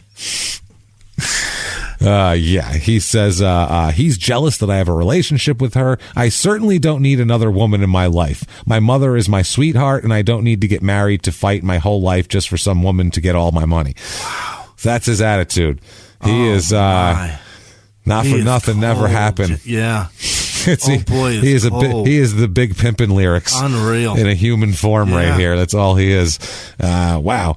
Now, April 19th, 2003, Celend Arena in Fresno, he fights Victoriano El Santico Sosa. That's a lot of words. That's a lot of eyes. There's just a lot of eyes in that whole thing. Vowels all together. Vowels and, boy. 35-2-2 he is. This is a unanimous decision win for Floyd. 30-0 for Floyd. So it's impressive. August 1st, 2003, not so impressive. No. No. There's a nightclub action, of course. This is at it's a club called R.A. at the Luxor in Vegas there. I know exactly where it is. And he lives in Vegas, so he's always in Vegas. So wait, it's a sushi bar. Fucking up in Vegas. Well, apparently there's a club there at the time, 2003. I don't know. They change shit all the time with these casinos. So, although Luxor probably hasn't changed in a while. No. They're not doing too well. 2003, they probably hung on to that shit for a while. Yeah, it's still cool, right? Floyd Mayweather was here a long time ago. So they were hanging out. These are two women, Hernitha McGill and Cara Blackburn. They're in the club. They are friends of his new girlfriend, Josie Harris. Okay, that's his new girlfriend. You'll hear plenty about her. Don't worry. So they're hanging out there. Apparently, this is late at night, August 1st, 2003. This is when Floyd and several of his bodyguards walk in, air quote bodyguards, walk into the club. Now, McGill here, the Hernitha, she is friends with, like I said, Josie Harris, and she said she had a prior run-in with Mayweather and wanted to leave the club. She just said, "I know he doesn't like me. I want to get out of here. I don't want to deal with this situation. He's probably going to yell at me. So, so this is what happened. She said that she attempted to leave when she saw him coming. And then, she said that as he got closer, she read his lips as he was saying he and some other guys he was with should go hurt her, basically. And she said before she could get away, Mayweather punched her in the jaw and in the head. So he just ran up in the club and punched a girl? And then punched the other girl in the head. Wow. He punched both of them. Oh. He punched Hernitha in the jaw, and then he punched Kara punched Hernitha in the jaw, and then punched Kara in the back in the head. What the fuck? He just punched two women in public. What? In a club? I don't know if public even matters, but it's so much worse to just really say. It's so much crazier because people hide sick, weird shit like that. There's a little bit of shame, even in the biggest monster. You should, even the biggest monster knows the rest. I might not care, but the rest of these people frown upon this behavior. I don't want to cause a scene. Holy shit! No, he's like, I don't give a fuck. That's how he doesn't care, and how much he thinks. A fucking riot. Wow. So that's what I mean. So the Hernitha said she was trying to get away here. She said, quote, I fell to the ground and Kara tried to help, and she was and as she was, Mr. Mayweather hit her as well. So the other friend tried to help her up, and she's don't help her, and punched her in the fucking head too. After she was hit, I helped her up, and then we ran out of the club. So boom, fall, you help you up. Nope, you fall. Nope, I get up, I pick you up and run out. He's playing fucking club whack-a-mole. With club girl whack-a-mole. This is not great with your girlfriend's friends. This is ridiculous. What an hates asshole. his girl's friends. Fuck, man. Yeah, I mean, everybody hates their girlfriend's friends. Actually, I don't. Sarah's fine, but her friends are fine. But everyone hates, like, that girlfriend's friends. You don't punch them. You're not allowed. No. You sit there and you go, oh, Jesus.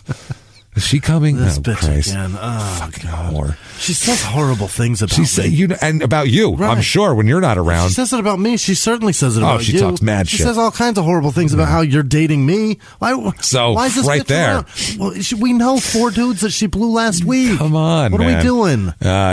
So apparently, they said that apparently she said we started to walk out fast, but it was too late. And then the other girl said I saw him hit her. The one who got hit in the head saw him hit the other one, and back of the head as she tried to help her friend off the ground, which is even more chicken shit. Yeah, that's not even legal. You're punching boxing. a girl in the back of the head. That's just fucking pathetic. You wouldn't hit a dude in the back of the head in the ring. No, but they apparently ran out of the club, but said that Mayweather and his entourage pursued them outside there, and then casino security intervened, and at that point Mayweather picked up and shook a female security guard, for which he was handcuffed and issued a citation for, because you can't do that.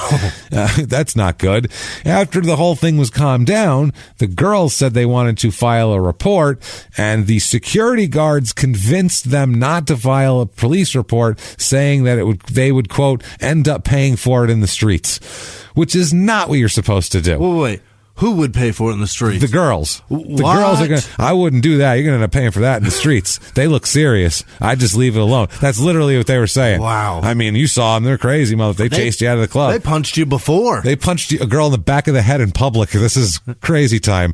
So, after a couple of weeks, though, they ended up actually filing reports with the police and with hotel security, and that was that. And they also contacted a civil lawyer as well. If you're punched in public by a man with millions of dollars, Jose Baez would love to talk to you. I'd like to say, if you're a man with millions of dollars and you punch a woman in public, expect to be sued. Yeah. And rightfully so. Absolutely. Don't fucking punch people, dummy.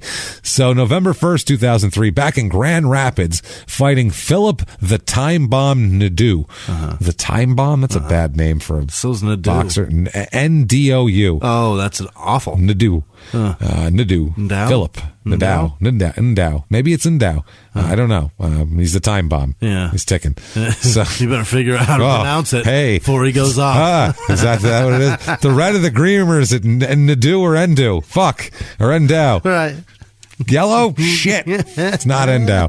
Went off. 31-1 he is, though, so he's ticking. Round 7 TKO, 31-0 for Floyd. December 2003. Hey, guess what happens? Guess what he does? Yeah. I'll give you a guess. How many women did he punch? Just one this time. 2003, as a domestic violence. In December here, he is accused of punching and kicking Josie Harris, his new girlfriend, inside of his Bentley in Vegas here. They're outside of a nightclub, the SRO club. I don't fucking know any of these clubs. And they were seated in his Bentley, and apparently she confronted him about him not him cheating on her with other women, because he does that because it's his thing. And he's open about it. Right. And apparently Mayweather responded to this by repeatedly punching her. Wow. And then kicking her in the car, and then dragging her out of the car as well, opening her door, pulling her from the car, causing facial lacerations and everything like that. Wow. Oh yeah, that's a vicious attack. He beat the shit out of her and dragged her out because she asked him if he was cheating on her, which he is, by the way. All right. So he's doing it. Whoa, this is some psychotic shit on like 5. Yeah. He's getting new levels of abusive psychosis here. He's a fucking piece of garbage. He's fucking Chris Brown without learning the lesson. Or at least pretending. Right. A minute ago, Mayweather's like, I'm fine. I've never been to jail. Pal, let me punch this girl. What'd you say to me, bitch? Like, what the fuck are you doing? A minute ago, a judge may have had the opportunity to correct this. You know what I mean? Yeah. With the first, he's suspended. He's above the law, man. Maybe make him go. Well, that's the funny thing. Yeah. Wait till you see how this plays out. What you just said right there, Jimmy, you might be a smart guy. Listen to this shit. She also told officers that this is not the first time he's beaten me, even though it's the first time he's arrested for it. And he is arrested and charged with felony battery at this point in time. Now, March of 2004, a couple months later here, a guy named William Morris, not the agent of agency fame, he's a part-time bouncer at the Radio Tavern. Okay. And he told police that he was knocked on the floor of the bar on December 18th of 2003 when a guy named a man named Jackie Ray Jones then broke a bottle over his head. And then while the guy was down, Mayweather kicked and punched him. Wow. This is okay. So they order an arrest warrant for him back in Grand Rapids. It's assault and battery is basically what it is. It could remain outstanding until he returns. They're not going to go extradite him somewhere for assault and battery. But his advisor released a statement saying, quote, "It's obvious that Floyd is a target. We're looking forward to presenting the facts as to what the motivation is behind this baseless allegation. And we're confident the facts will come out. Floyd will be vindicated." How many times have you heard that statement? I love that. He goes out and beats the shit out of everybody, and they're like, it's obvious he's a target. Clearly, people's heads are just going right at his fists. It's just stupid. And they're at his feet, too. Yeah. They can't even stop at his fists. People are attracted to his violence. They should treat people like him and other fighters who use this for bad as fucking weapons. Yeah, you have to take into consideration that this man is dangerous in the parameters of rules, with no fucking rules. Oh, and against someone who's not a fighter and who is, a girl who weighs 50 pounds less than him or 40 pounds less than him. Probably more. Yeah. And way less of a fighter. Yeah, it's not even ridiculous. Close. Yeah, like not a fighter. Like just got her nails done. Not ready to throw fists right now. Got her big earrings in. You know what I'm saying? Didn't plan for this. Even sex is a bit too physical for how I'm put together at the moment. Look at me. Yeah, I'm delicate. I just got my hair done. You're going to fuck it up. You're going to fuck it all up. So May 22nd, 2004 at the Boardwalk Hall in Atlantic City. Oh boy. Fighting DeMarcus Corley, who's 28-2-1 coming in, and he'll end up 51-33-1. Yeah. Yikes. That's a downhill career. Unanimous decision 32-0 for Mayweather. June 12th, 2004.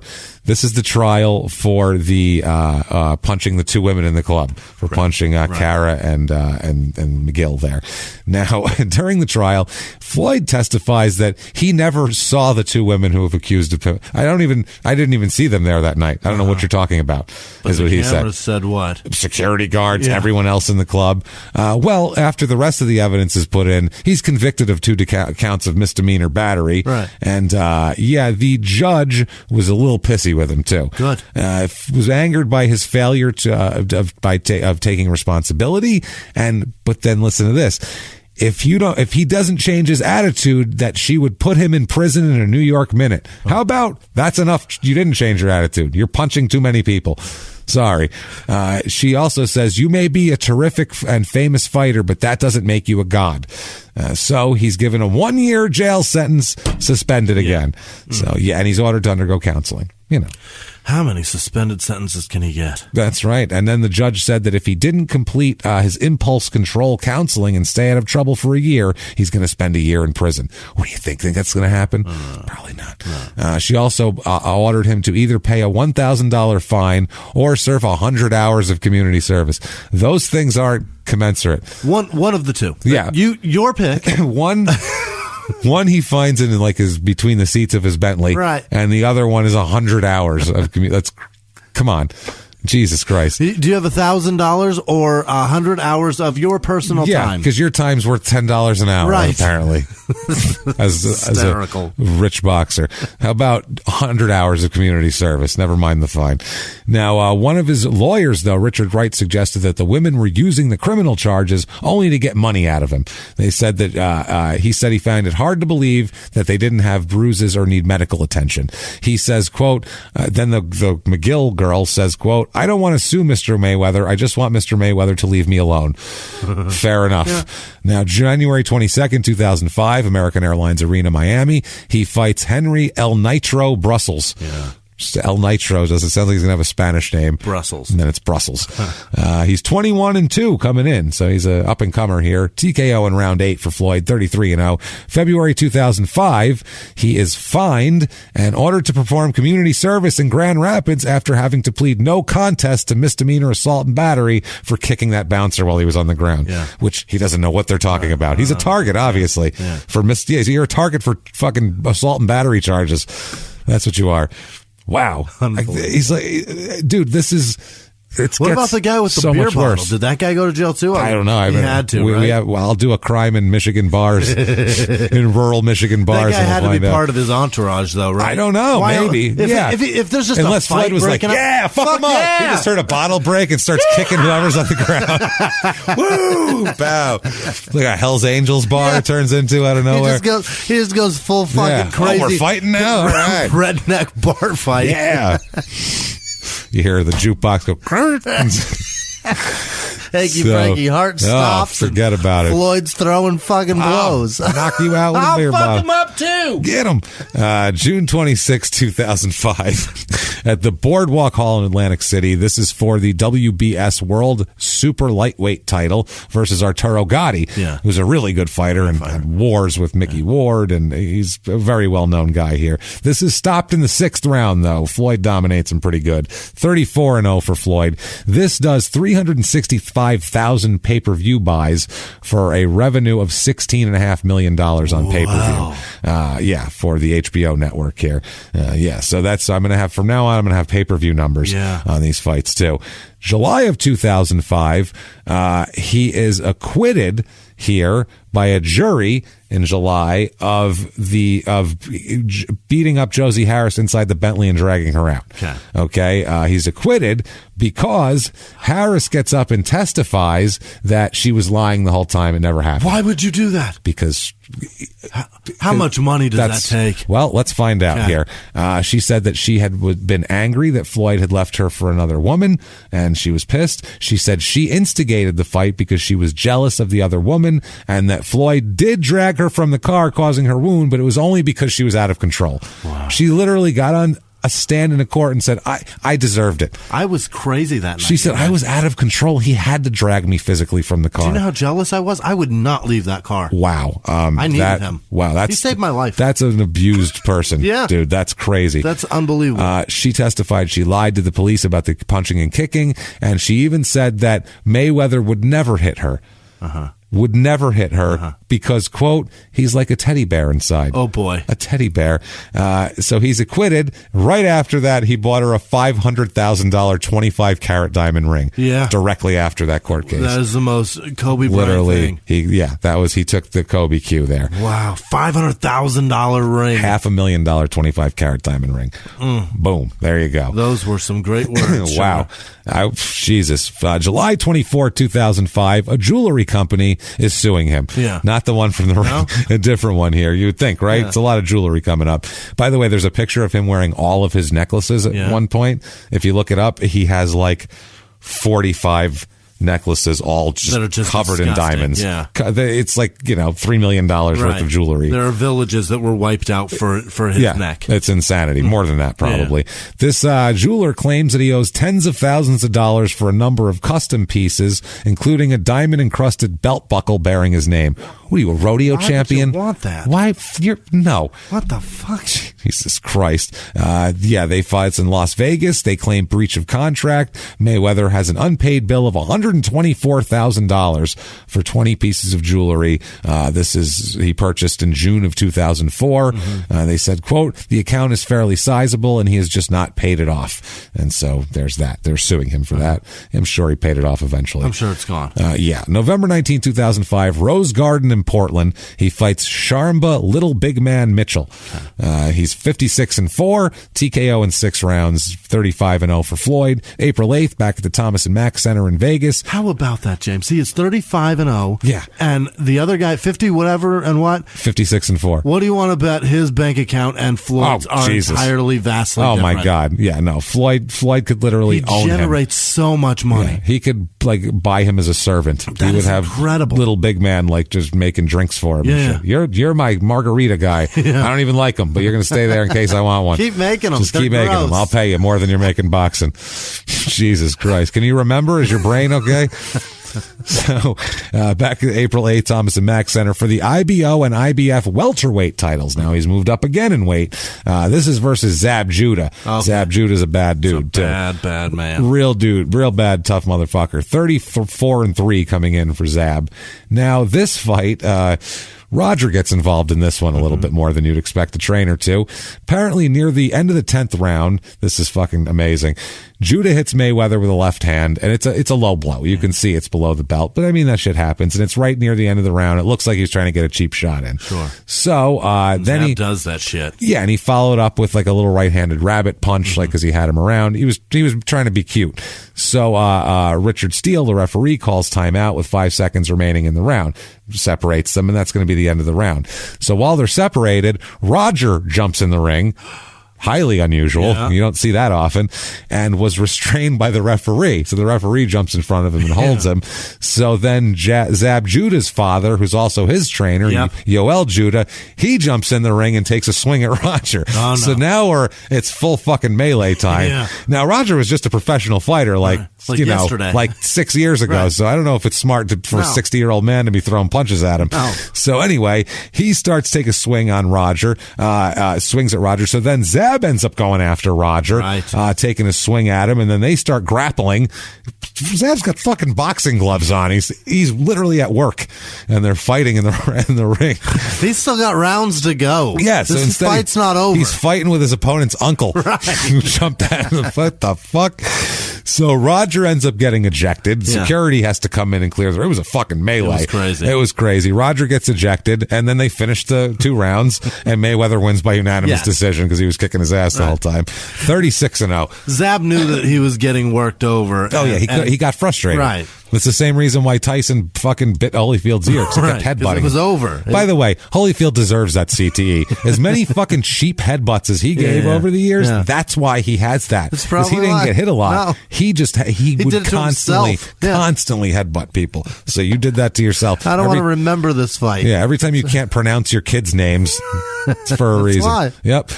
So anyway, in the unanimous decision, 36-0. 5 days after the fight, though, the Nevada State Athletic Commission decides, because they were wondering whether to overturn the bout or call it a no contest or something like that. Like misconduct? Yeah, they decide to let the decision stand. It didn't affect the fight. It was like Judah was down, 9 rounds to 1 anyway. Over. It didn't matter.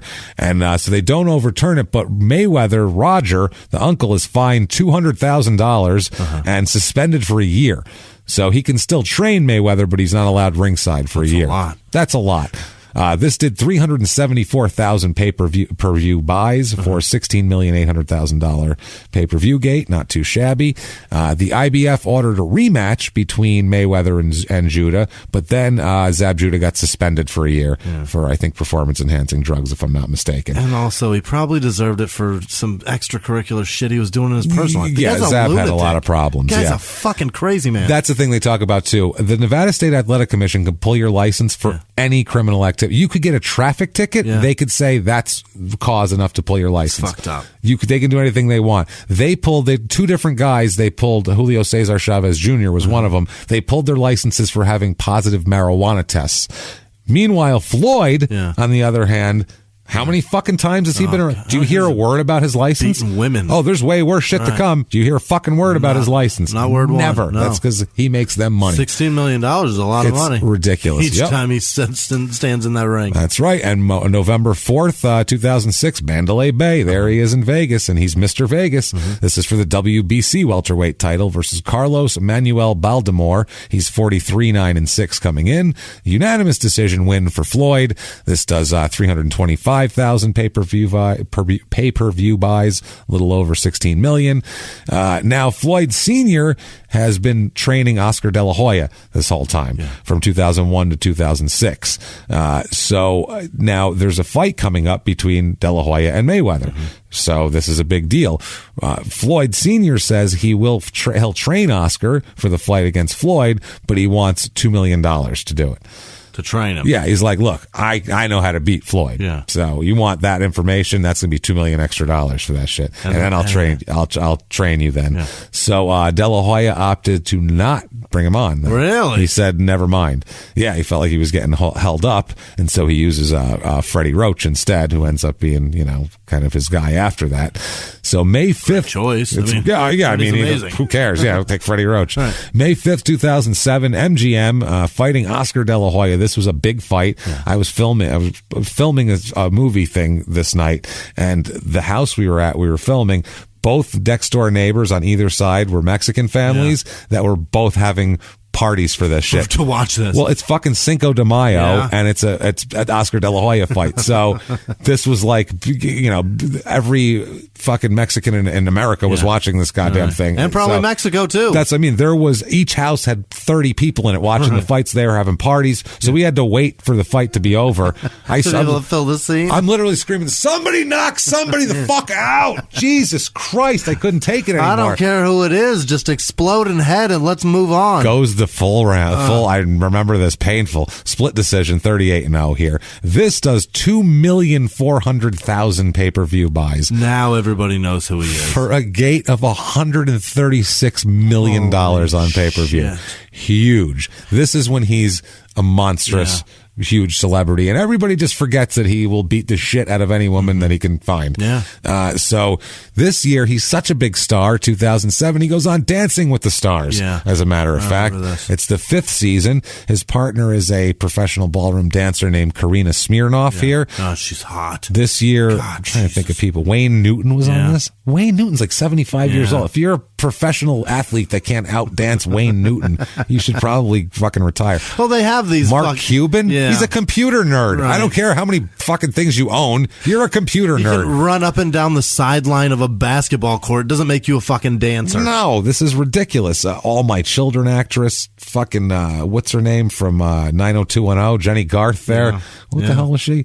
I don't remember which one. Marie Osmond? What are you kidding me? Mel B? She should do well. She's a dancer, for Christ's sake. I don't know. Julianne Hough ended up winning it. Yeah, she did. Who the hell knows? She was great at it too. Yeah, that's her thing. Yeah. So apparently, it's hilarious watching that show.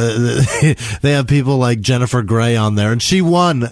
She won the whole thing, and they were like, at the end, she was like, "I can't believe I won. I can't believe I can do this." You were in a movie where you did exactly fucking this. Called Dirty Dancing. You fucking moron! Literally, you idiot. Julianne Hough and an Indy 500 driver won it. That's how stupid that is. It's a dumb show. But I mean, I understand the fascination with housewives watching that shit. Yes, it's fascinating to watch. I don't want to watch anybody dance. On Never your periphery, you've watched. Fuck, Jesus Christ. So Smirnoff and Mayweather they're the fourth couple to be eliminated. They finish in 9th place there. December 8th, 2007 at the MGM versus Ricky the Hitman Hatton. Yeah. He was 43-0 coming in. Wow. So this was 38-0 versus 43-0. This was a big deal. Hatton's 45-3 for his career total. So not bad, but if Mayweather gets to him here with a TKO in the 10th round. Ricky Hatton's from New York, right? I think so. I can't remember. 39-0 now for Floyd. This does 920,000 pay-per-view buys for $50 million. Shit. Jesus Christ. It's at this point that he announces his retirement from boxing. He's done now. He's going to concentrate on his promotional company. He says he wants Ricky Hatton to be his first client. Okay. So he must have impressed him in the fight. He's 2007 Ring Magazine Fighter of the Year. In 2008, he's mad at his uncle for training another fighter. You retired. You don't even stupid. fight. Who cares? He's training a guy named Steve Forbes. Not that Steve Forbes. He said, quote, "I asked Roger not to train Forbes." This is what I mean. Control. Yeah. He's driving a car I gave. How dare he fucking train anybody else? He said, "I'm upset with my uncle Roger. I disapprove of Roger. If he continues to train Forbes, I have to get another trainer." That's what he fucking says. What? For who? I'm going to hold him hostage till I feel like boxing, and I'll give him whatever little money I feel like giving him until then, and make him, he's got to be fucking compliant to me. Under my thumb. Everyone must wait for me. That's how it works here. Now, 2008, he does a stupid rap song named Yep, it's called. Oh, boy. Now, he only did it for one reason. That's because he needs an entrance song for his WrestleMania match. Get out of here. Oh, yeah. He did wrestle. You don't remember this? 2008? No. Oh, then you're going to really find it amazing. My God. He's going to fight in WrestleMania 24 against the Big Show. Oh, Jesus. Now, you know who Big Show is, right? If you don't know, this is like an enormous, it's a wall of Big a man. Show's like 7'2", about 500 pounds. Right. And he's a good athlete, too. He would literally tear Floyd Mayweather's head from his shoulders and then dunk it through a hoop. Yeah. That's how fucking huge he is. It's ridiculous. This is a stupid premise in the first place. He could palm Mayweather's torso. That's if you can pick a man up by the torso, that's too much. You can't fight that guy. Not okay. Floyd says, quote, "It's just entertainment. You have a chance to just be you and do what you want to do." About wrestling he's talking about. He said, "Wrestling takes care of business right on the spot. Whatever they say they're going to do, they do it right on the spot. There's no waiting 3, 4, 5 months. Quick results, quick money, quick big money too." Because from what I understand, they paid him a couple $1 million for this, or more than that. He says 20, but I mean, they didn't pay him $20 million for it. But they paid him a good fucking amount. They didn't make $20 million that night. And the match, I get it. It looked amazing to see Big Show with this guy, 5'7" and 7'2". The picture of it was wild. It was just like, fun. What's going to happen here? But then once they get in there, and the guys did a good job, like they did a good job of trying to work a match, but it's just silly because if Floyd gets within punching range, Big Show is just going to grab him and then rip him apart with his bare hands. And he's not going to. If it was obviously it was a real fight, he just literally when he comes in, let him hit him and then just grab his little body and crush it. Right. And that's the end of it. And then throw him outside the ring and say, "Next, please." Put that one in a body cast. I'm still hungry. Yeah. If that was a real fight. But that's what happens. Makes a shitload of money. Floyd ends up winning. Is the end of the match. Of course. Floyd's not going to enter that and take the loss. They have Floyd tee off on his face and actually hit him. Broke Big Show's nose, too. Really? You could see him sock him right in the fucking nose, which pissed Big Show off a little bit, as you might imagine. He wanted him to lay it in a little, but it's like the one rule is don't hit nose, teeth, and eyes. Don't break anything. In wrestling, even when they say, "Let's lay it in," nose, teeth, and eyes. Cheeks, you lay it in. Forehead, you lay it in. Not my fucking nose, stupid. That takes surgery, you dummy.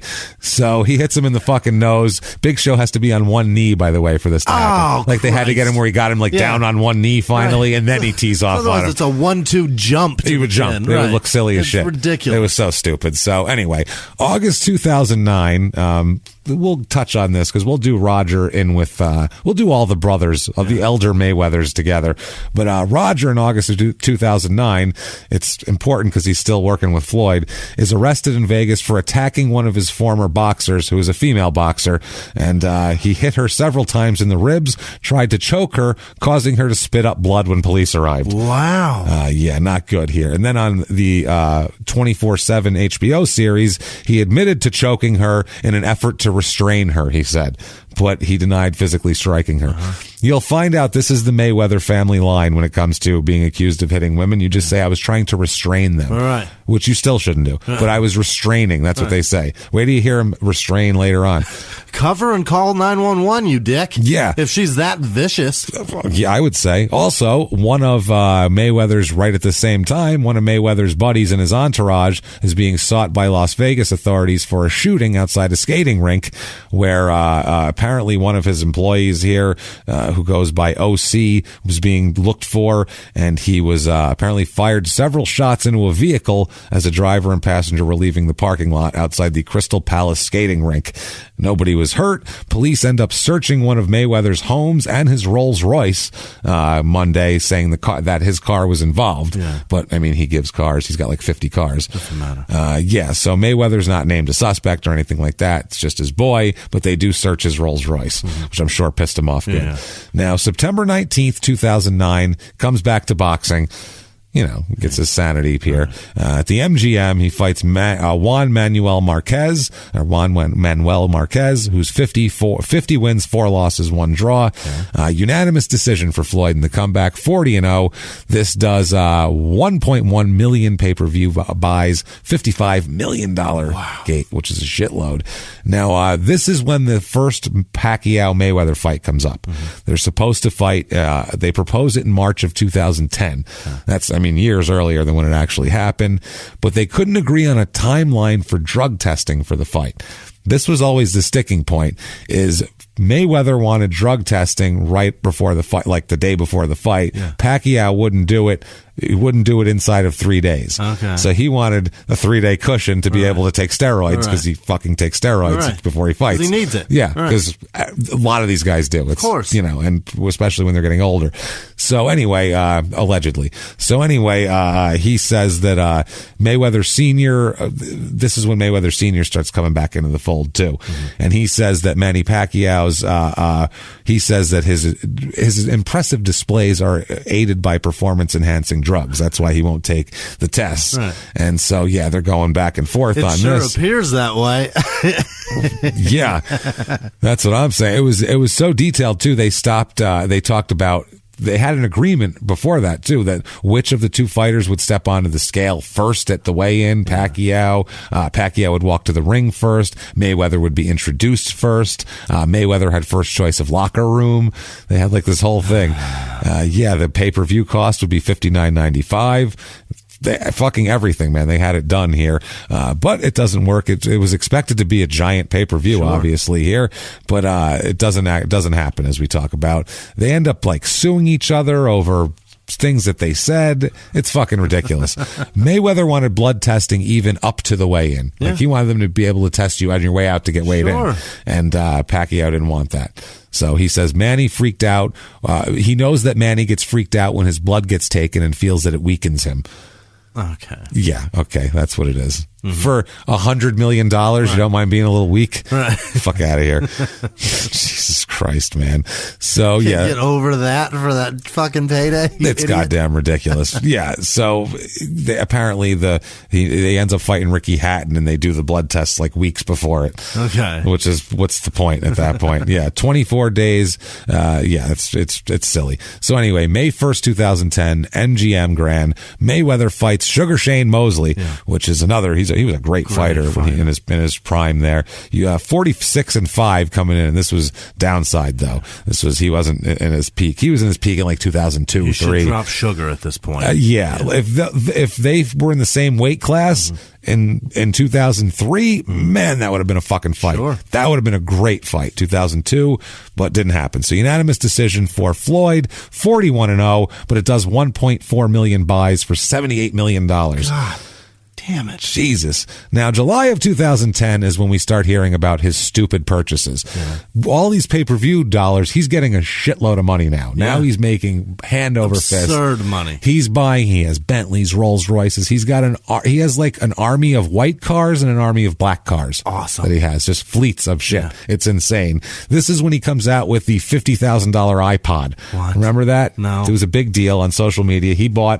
Apple made him a $50,000 iPod. For Not what? even, first of all, an iPod like a year before, right before no one ever had another iPod again. He spent $50,000 He's on the one. last person that gets one. Yeah. So it was fucking nuts here though. But he said it's a platinum case with diamonds all over it. Stupid. It's so stupid. And he says, he puts out a picture and says, any artist in my iPad is platinum thanks to the case. Oh, you fucking idiot. Yep. Also, a Las Vegas auto dealer disclosed that he had purchased a total of 88 vehicles just from his lot alone. Just from him. 88 cars. Including 14 Rolls Royces. Wow. Jesus Christ. Holy shit. He is throwing money out. I'm telling you, his friend here, James McNair, said, quote, I've seen Floyd do a lot of crazy things financially. He sponsored $100,000 strip-offs for exotic dancers, renting out hotels for private parties and wagering $1 million on college football games. Remember, he bet on Oregon, $1.1 million. Also, the $100,000 strip-off, he brought additional stacks of dollar bills, is what his sister said, Fatima Mayweather, who recalled unwrapping the brick-sized stacks of dollar bills, and the boxer's entourage chuckled and threw the money in, making it's hilarious. Yeah.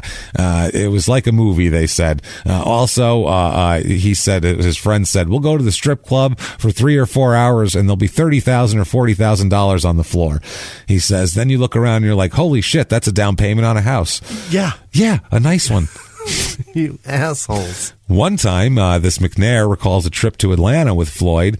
The morning they arrived, Mayweather woke up and realized that he had no transportation, so they caught a ride to a Mercedes dealership. They didn't rent a car or call an Uber. They thumbed a ride. They got a ride. And bought a car. To a Mercedes dealership. Mayweather, who carries around $100,000 cash when he carries, just bought $100,000, just bought a coupe with a V8 engine just to drive around a little bit there. The next day, they flew back to Vegas, and nothing came up for like 2 months, and then all of a sudden Mayweather said, hey, didn't I have a Mercedes down there? And he says, quote, then he realized he'd left it parked at the airport. Only a rich man can forget about a brand new Mercedes. Just sitting at the airport. Just left it at the airport. Oh my God, I forgot about that car. That's the long-term parking, boy, that's gonna be expensive. That cost me like $100. So, yeah, this is crazy. He also started a charitable foundation there in 2007. He donated, to which the Floyd Mayweather Foundation donated $500 in 2013. In 2011, they spent $6,600 on charitable activities and made no donations. In 2012, they donated $40,695, including $25,000 to St. Jude's Ranch for Children in Boulder City, Nevada, and $15,195 for Diamond's Love Foundation, a nonprofit established by Sugar Shane Mosley's family. It sounds like it took him 2 years to remember he had it. Yeah, oh, shit, I got that. 2003 total expenses were $6,205, including $2,432 for a back-to-school fundraiser and $2,700 for a women's professional fundraiser. And he threw $34,000 at strippers. Yeah. He currently, right now, I don't know about in 2010, but right now he lives in a 22,000 square foot, $9 million Las Vegas mansion. My word. Huge crystal chandeliers. It's ridiculous. It's fucking silly as shit. He's got Bugattis. He's got Lamborghinis, Porsches, Ferraris. It's stupid. Rolls. It's so fucking silly. He also travels on a private jet everywhere. Of course. Doesn't fly anywhere other than that. He spent, Jesus Christ, he spent $2 million developing his own record label, Filthy Rich Records. You asshole. And that's right. And that never paid off anything. Of course not. He just threw that money away. And he also started a promotional company that manages fighters and sells merchandise and everything like that. He has a $7 million watch collection. Oh my God. So how does he have anything left? I can't believe it. He keeps making money. Yeah. He just keeps doing it. Now, he generates cash. dude, at this point, he's got to be like, I mean, for him, the world is getting small for him. Yeah. You know what I mean? As far as everyone knows who he is, he's got all this money. Every time he smacks a woman in a nightclub, it's in the paper. Right. Things get tough. What do you do? Where do you go? I think for him though, he would need to. For what Floyd did is he needed a peer, is what the thing was. Sure. Because it's hard to be understood. Right. You can't go to a regular. He couldn't come to me and tell me about his problems. No, obviously, I'd be like, stop hitting women, save your money a little more. Fucking retire and live. You're great. Struggling picking my jaw off the ground. His life does not make sense to me. But he picks a friend out and he finds a friend. There's only one man that could help him, and that's Adam Pac-Man Jones, the arugula connoisseur. That's it. He's right there, and he says, and he has no music, as we know. He doesn't want. I don't want music. Damn it. God damn it. Floyd. Hi. This is damn ridiculous. I'll tell you. No, I understand. You try to. Listen, I've been to these Vegas nightclubs. Obviously, me and you together, we hang out a lot. We've been to them, and I know how it is. You go in, when a young lady leaves the nightclub, it's dangerous in these parking lots. There's men out there. You want to make sure they get out of the parking lot in a safe manner. Yeah. And sometimes you open a door, maybe they slip and hit them in the head. It's silly. You're trying to help these young ladies. I don't understand. Bouncers? What's your job but to get kicked on the ground? It's so silly. I don't understand what is happening with these people. But, I do have a problem. I'm going to challenge you. I'm going to challenge. I don't like the way you're a little too arrogant for me. I think I'm a little, I want to fight you is what I'm saying. I'm going to fight you. I'm going to challenge you to a venue of my choosing. Yeah. Either, which is my arena, not yours, not an arena. Mine will be either a low-class strip club or Terminal B of the Atlanta International Airport, where each of us is holding a bag of Popeyes. Now, that's the only way it's fair. That's how I fight, sir. So if you're up for that, and poof, in a cloud of arugula and arrest warrants, Pac-Man Jones is gone. Louisiana hot sauce. Popeye's chicken. That's what he had. Yeah. That's why Louisiana hot sauce works. Otherwise, it sounds shitty. Floyd swinging at the air after he disappears. You son of a bitch. Now, September 8th, 2010. Yeah. Okay. This is when shit gets bad. Josie Harris, his now ex-girlfriend-ish. They're not really together. He's with somebody else. They're whatever. They're broken up. They don't live together. They're broken up. Yeah. She gets home. She was out at a bar with her friends. She gets home at 2:30 a.m. It's the night. It's in September here, September 8th of 2010. And she gets home to find Mayweather's there talking to their two sons. They have two sons. He's talking, hanging out. They end up getting into an argument. Okay. At this point, they get into an argument. She ends up calling police and everything like that. He takes off. The cops come. The cops leave. That's that. Yeah. Okay. This is after an argument. So, she then says she woke up at 5 a.m. To Mayweather standing over her, looking at her phone, reading through her text messages. Okay. Now he apparently, Jesus Christ, he apparently, asked if you are fucking this guy. And she said, yes, this is a dude I'm seeing now. And this is when he went fucking off. It's, NBA player CJ Watson is the guy who she's seeing at the time. And they find text messages and he freaks the motherfuck out. Yeah. Okay. This is nuts. Okay. I'll let you.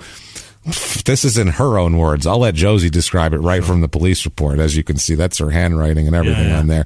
Quote, Floyd Mayweather first came to my home where the kids and I live and harassed me about other people I'm dating in my spare time. When I told him it was none of his business, he began to say threatening things to me. So I called the police. The police said because he owned the home, even though he did not live there, he was able to come over as he pleased. The police gave, blah, blah, blah here. The police gave me an incident number and made him leave. I laid on the couch, fell asleep, and woke up to him saying, I have your phone. Are you having sex with CJ? I said, yes, that's who I'm seeing right now. Then he grabbed me by my hair and threw me on the ground and started punching me on my head with his fist and twisting my arm back, telling me he was going to kill me and the person that I am with. He loves having control. Oh, yeah. He says that he is going to make both of us disappear.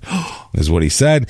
He kept punching me in my head, on the top of my head and on the back of my head. I tried to fight my way off from him on top of me. Then he was trying to break my arm by twisting it behind my back.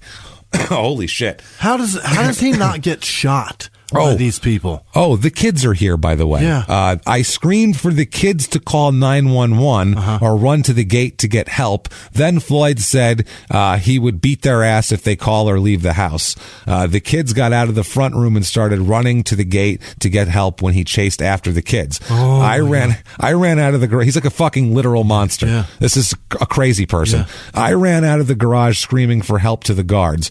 Once I got to the guard gate, they called the police, and I waited there until the police and ambulance arrived. The first time he was at my home, he threw $200 at me to give to my daughter for losing a tooth the day before.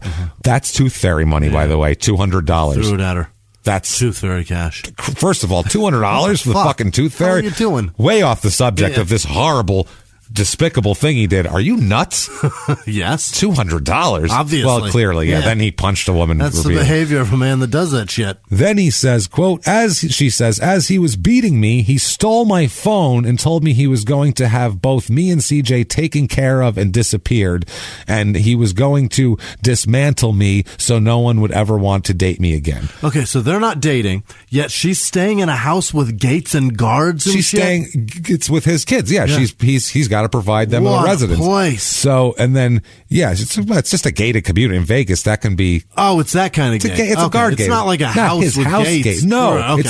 it's the community's gate. Okay. To the guard gate there. Not like, no, they don't have like a private security staff. He might now, but not in this particular place. Yeah. This is where she was. And this is her place. Where she lives. And the police are just like, he owns it. He can come by here. He can come by when he wants. There was no physical violence. They did make him leave. Yeah. But it was more like, hey, calm down. Well, let's break it up for the night. They did an OJ with him. Yeah. Let's just everybody sleep it off. That's a wild fucking law, though. And then is that how the law is interpreted? I guess so. It's fucking ridiculous. Yeah. So he can control you whenever he wants. Yeah, even if you're not together, I can just control you because you stay in a place that I own. Which he has to provide that for her because she has two of his kids, and that's probably court ordered. Providing it is different from fucking invading her life any second he wants. Oh no, it's insane. That's bananas. So a man who lives right next to her said that, quote, this morning around 5 a.m. he awakened after hearing a blood-curdling scream that sounded like someone was being murdered. He then saw someone in the front of the house and noticed two cars speeding off. So he also, like I said, stole her cell phone from her, took the cell phone. His 10-year-old son was there, and he claimed that he saw his mother being attacked, obviously. Now, his son was the one who ran out of the house to alert people that were around. One of his mother's friends lives nearby, ran and told them, who went to the guard gate there. He ran and told the police that he, quote, saw dad hitting and kicking my mom. Yeah. So I don't think he's making it up, probably. He's 10, and it happened. They talked to him right afterwards. He said, quote, then I heard yelling, and I came out, and my dad was hitting my mom. It happened at 4 a.m. in the morning. Ridiculous. This is He's got millions of dollars. Why is he at 5 in the morning looking over a girl's phone? What do you fucking care? How is that his life? How is he there? He's absolutely nuts. Doctors found bruises, contusions in the back, and a concussion from the blows to the head, all top and back of the head. Not to leave not to leave marks. He basically was rabbit punching her in the back of the fucking head like a boxer. Yeah. She then says later on, quote, did he beat me to a pulp? No, but I had bruises on my body and contusions and a concussion because the hits were to the back of my head. I believe it was planned to do that because the bruises don't show. Right. Yeah. He's Floyd Mayweather. This is called. This is the way he fights. Very strategic. And he's an abuser, so he has strategy probably for this shit to get away with this shit this long. It's fucking nuts, man. Now he, on the other hand, calls the charges over exaggerated and trumped up. It's all bullshit. Right. He said no physical harm was inflicted.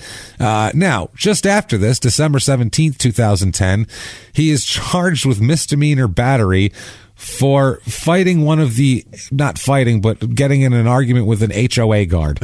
One of the guards from his own security of his own housing complex here. 2 security guards cited a couple of his vehicles that were parked outside of his mansion, and he flipped the fuck out. He got a cop giving him rent-a-cop. HOA citations. Oh yeah.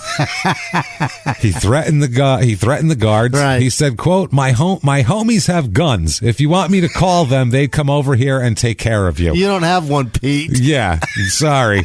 You have flashlights. He then said, flashlights and a pad of citations. And then when they put a ticket on it, he then said, these are my fucking cars. Don't touch my fucking cars. These are worth more than your homes to put together.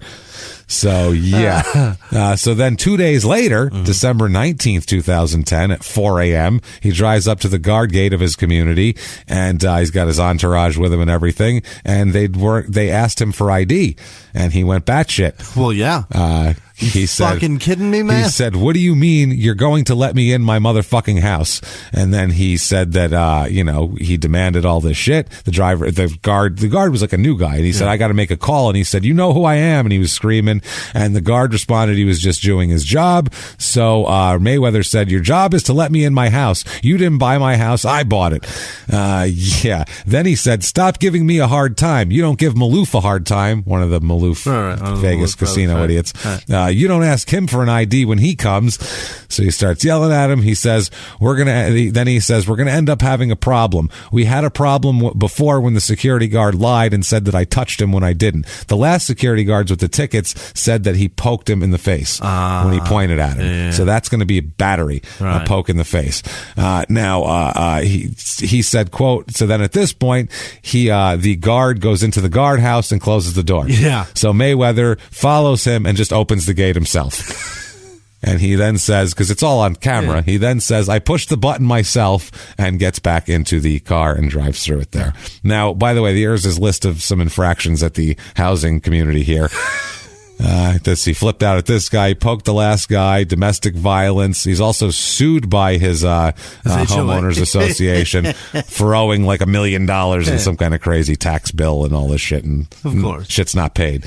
January 8, 2011, he's sued by the HOA. They're suing him for $10,000 and asking a district judge to order him to abide by community vehicular and parking rules and stop threatening and harassing guards. You need a judge to tell you that. Jesus Christ. That's awesome. Can you tell him to park right? Oh, please? My God. We set this up. Everybody else does it. He's the only one. He said that they're mad at him for violating, quote, association vehicular and parking regulations, including entering the community via an exit gate, not equipping his car with a required transponder, and not putting association decals on his vehicles. I'm sorry. I understand that. You bought a fucking Rolls Royce. I'm not putting your decal on my fucking Rolls Royce. Sticker on my car. Dicks. Oh, fuck you. No. I have a Bentley. I'm not putting a decal on it. Transponder? No. I'm not putting a decal on my car, and it ain't a Bentley. So, no. Now, March 21st, a district judge, U.S. district judge, says Pacquiao has sufficient evidence to continue his lawsuit against Floyd Sr. and Jr. and Uncle Roger, saying that they're seeking damages of $10 million for the whole steroid accusation thing. June 2011, Gennaro Hernandez dies. Remember we mentioned him? Yeah. He dies. He had a 3-year battle with cancer. Oh. Floyd pays for his funeral. That's nice. So it makes him look good. Yeah. September 17, 2011 at the MGM, vicious Victor Ortiz knocks him out in 4. 42-0. This $78 million pay-per-view gate there. Wow. Not bad. December 21st, 2011, he's in court again. Not shocking. He pleads guilty. He's pleading guilty to, beating up his pleading. I am Floyd Mayweather. Guilty.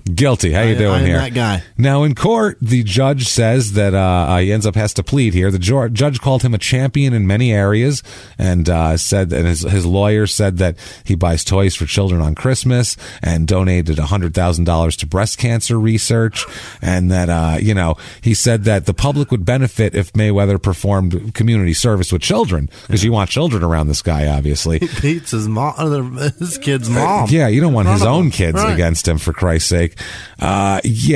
Also, Jesus Christ. Oh my God. The Habitat for Humanity said that he hadn't logged his community service hours from something else that happened that he was supposed to do. So, she says that, The judge says that, goes over that he twisted this woman's arm, threatening to kill her and make her disappear, and that your 10-year-old son was there, and she says, quote, things could have gotten more out of hand than they did, and then cites his also more previous domestic violence arrests and all this sort of shit, and says that no fines a consequence to him. He's got money. Right. She says, quote, this is Justice of the Peace Melissa Saragossa, punishment is appropriate. No matter who you are, you have to have the consequences to your action. When they escalate to this level of violence, you, sir, may fuck off. 6 months in jail. With half suspended. Okay. 90 days in jail. He's getting 30. Getting 30. Yeah. This is December. Yeah. Now, good behavior could knock some time off it and shit like that. Obviously, he was in the court waiting for that. Also, 100 hours of community service and a $2,500 fine. Okay. And a year-long domestic violence counseling program. That's inconvenient as fuck. That's good. Yeah, inconvenience the shit out of him. Nag him. Yeah. Do give him annoying shit. She inconvenienced his life thoroughly. Now, the plea deal avoided a trial on felony and misdemeanor counts that could have gotten him up to 34 years in state prison. Wow. So it's a good plea for him. He's also expected to plead no contest to the homeowner association thing. His girlfriend's very mad about this. His current girlfriend. Furious. She's pissed. This is Chantel Jackson. Yeah. She says the judicial system is really messed up. Wow. Yeah, took this long to put him in jail. Yeah, I would say so. Yeah. How can someone who really didn't do anything have to suffer a consequence for something of this magnitude? It really does anger me, because how can a lie get so far? Whoa. Remember when he drug a woman? Whoa. Wasn't that her? No, that's a different woman. This is a new chick. He spent $500,000 for nothing. Oh, yeah. No, that's the one he beat up, was the one he gave the ring to. And then he beat her up 5 years later. They were broken up the first time he beat her up. Ridiculous. Yeah. Now, despite Jesus Christ, even after this, he did an interview with Katie Couric and said that he doesn't beat women. Oh my God! Listen to this. We need it in their own words for this, because it's that fucking ridiculous. Floyd. It's that stupid. In their own words, quote, did I kick, stomp, and beat someone? No, that didn't happen. I look in your face and say, no, that didn't happen. Did I restrain a woman who was on drugs? Yes, I did. So, if they say that's domestic violence, then you know what? I'm guilty. I'm guilty of restraining someone. What? He said that with a camera on him on purpose. That wasn't like a hot mic picked that up. He looked right in Katie Couric's face and fucking said that. I restrain women on drugs. That's what I do. If that's what it is, then I'm guilty. Well, good. Bye. Enjoy jail, dickhead. Wow. He should go. His nickname should be Floyd Guilty Mayweather. Guilty money. Now Harris took off and she moved with her kids to California. She told a reporter of USA Today, quote, I was a battered woman. I felt embarrassed about saying I was a battered woman. I felt shame. I felt like it was my fault. What did I do? I didn't understand what a battered woman was at the time. Now I know I was in a very dysfunctional, hostile relationship and a victim of domestic violence. Fuck yeah. His son, who saw the whole thing, said, my dad said to lock my door and stay in my room. I sat there and thought about what I was going to do next, just for like a minute. And that's when he went out. He said, so I ran and tried to go through the front door to the security gate, but then his friend came through the door and blocked it off. So then I went back into my room, locked the door, and ran back out of my bathroom and hopped over the gate and went to the main entrance. His son had to fucking escape from the house because one of his shitbag fucking thugs, his goons. One of his goons was blocking the way. That's what. Yeah, that's one of the goons that said about the strip clubs. That's what you have to do to hang out with a guy who throws $100 strip club parties. You have to stand by while he abuses his fucking girlfriend and block his children from telling on him. Otherwise, you get thrown out of your condo. Otherwise, you lose your fucking condo. You got to turn in your BMW. Nice fucking game, as Frankie Carbone would say. This is bullshit. He said he told the guard that his mom was getting hurt and to call an ambulance and police. Mm-hmm. Wow, this is fucking crazy. She said that she was very happy her son did that. She said, I just thanked him because I didn't know how long it was going to continue to go on, and I just feel like he wouldn't have gone to get the help. I may not even still be sitting here. Mm-hmm. So now they say At this point, they were saying that he hangs out with this kid still hangs out with Floyd and, gets him he's got a Bentley golf cart that Floyd got him and all this type of shit, Crushing it. Yeah. He said, but the kid says, quote, we just hang out. We either watch a movie or something or go bowling. I find boxing boring. It's just like how people sit in the ring and fight for 12 rounds and it gets boring after a while. Sometimes they run. Yeah. And then he says they asked him about his dad fighting his mom and that he won't admit it. And his son says, quote, he's a coward. That's what he said. That's what he said. That's what his kid said about it because he wouldn't admit it. He is? Okay. Yeah. He is a coward. Harris ended up writing a book, and she said, I wrote it initially because I wanted to get my side of the story across. There were so many different misconstrued stories in the media. It was all Floyd's side of the story. So he was being interviewed, and he was saying that it wasn't happening. Well, we gave the police report, so we'll give you a voice over here. So he said, I don't think he thinks he has a problem. It doesn't sound like it from his interviews. He is still 4 years later. If you ask him what happened in the home, he says, where are the pictures? With Rihanna and Chris Brown, there were pictures. Oh, boy. That's what he literally says that. He literally brings up Chris Brown as a fucking parallel to him. Nuts. That is fucking crazy. HOA battery, he does a plea deal that he pays $1,000 fine, and that's it for the plea deal for poking the guy in the face. Okay. Big fucking deal. January 6, 2012. He still hasn't gone to jail yet. This is when he's supposed to report to jail for his 90 days. A judge lets him stay free because he's got a fight scheduled for May 5th. So a judge says that he has to turn himself in by June 1st now. So a judge basically, how silver is that? Unreal. Oh, you got plans? Oh, geez. You got to work? We don't want to ruin everybody's fight plans. Fuck, people they're buying snacks already. We can't have that. The fuck out of here. Are you kidding me? That's what contributing to this economy. That's how much he generates. Christ, man. That's unbelievable. The lawyer said he wasn't trying to avoid the sentence. He was just saying that the potential economic benefit of attracting fight fans and hotel guests to Vegas for this fight it would be a shame to turn him away. Yeah. They said that his last 7 fights have generated $1 billion in business for the community. And so he said the lawyer said this is simply a delay because of prior commitments and contracts. The judge said Mr. Mayweather has an obligation to this court, but given the fact that Mr. Mayweather has these obligations, I'm going to grant your request for a delay. So they let him do that. That's sweet. May 5th, 2012, Cinco de Mayo. Find me a Mexican to fight, God damn it. Cinco fucking de Mayo. It makes money. I know how numbers work. But the guy he fights is Puerto Rican. I think he fucked up. He's like, Miguel Cotto? That sounds Mexican. They were like, all right, close sure. Enough. Yeah, close enough, right? No, very different, but fine. Miguel Cotto, he is a Puerto Rican from, this is at the MGM. Cotto's 37-2, bad motherfucker. Unanimous decision, 43-0 for old Mayweather. $94 million in pay-per-view rev. And this is when all the talk of him and Pacquiao starts really. It's really picking up. Everybody wants it because it's the only guy it's the only thing that matters. Mayweather just outclasses everybody otherwise. So now, June 1st, he heads to jail to serve 90 days here. At the end of his first week, the records show that he called a guard and asked to receive medical attention for bruised ribs. When asked how he could have hurt his ribs, he said, I dropped a bottle of lotion and it rolled under my bunk. How hard were you jerking off, man? I bent over to pick it up and heard something pop. And then showed a bump in his rib cage. He's fighting constantly. People punching him. Never been injured one bit. But this is whatever. So they ended up taking him for x-rays and shit like that. Nothing. There was no injury. He was fine. Also, they talk about after 5 days in the facility, they suspected he was bribing inmates to do favors. During an hour-long session of free time, he was overheard yelling to an inmate a murderer inmate, a guy named Paul Lopez, who was, Jesus Christ, he yelled to him, quote, I'm putting $500 on your books. Thanks for looking out. This is the guy he gave that to is a gang member who was convicted with other co-defendants for beating a man to death with a bat.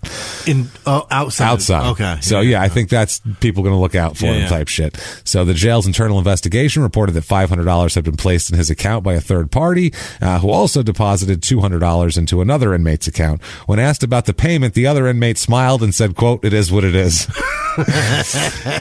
That's fucking great. That's awesome. Yeah, the investigating officer also had a conversation with Lopez, who asked the officer if he could trade his privileges with Mayweather. He said, I want to give him my half hour in the day room and I'll stay in the multi-purpose room for my free time. He was trying to like get people, he was trying to like buy their free time or whatever he could. That's gangster shit. That's like getting somebody else's PTO at work. I want your free time. Yeah. Okay. Give me your paid time off. Give me your paid time. You just show up. So he also refused to eat nearly every meal that was served in there. They said he survived on a diet of commissary snacks, including chili cheese Fritos, candy bars, packets of chicken ramen noodles, and kippered beef, which is like jerky type of shit. Yeah. Every day they reported that he refused to touch the food on his tray except an occasional orange or piece of bread. And they said that his favorite items were packets of oatmeal, maple and brown sugar oatmeal there, so good. Chicken ramen noodles, bottled water, and Snickers bars. And they said he keeps his cell clean and well maintained. One inspection found that he had, quote, an excessive amount of linen was obvious in the report.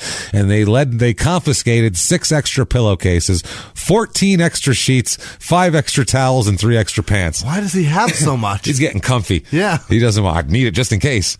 I have no idea. They also placed him in protected custody, where he spent 23 hours a day. So he was having a problem with that. And he then wrote, he said, quote, it was wreaking havoc on his psyche, his lawyers were saying. He said, I'm just hoping this time doesn't have an effect on my job. Out of 168 hours in a week, I only get 5 hours out of my cell. It's just not right. I have not committed a felony, so why am I being treated like a murderer or a child predator? My mind is not the same. I've lost weight and I'm stressed out and I can't work out and I need some kind of exercise. I think that's jail. Yeah. He's saying I don't like jail, which I think there's probably a bunch of people that are like, me neither. I've lost weight. Yeah. Think about what you're eating, man. Yeah. You're eating ramen noodles and Snickers. There's nothing in that. No. Empty calories. He also, records show that Mayweather was disciplined for, quote, borderline threatening an officer and suspected of paying off other inmates. It's amazing. Yeah, he tried to threaten somebody.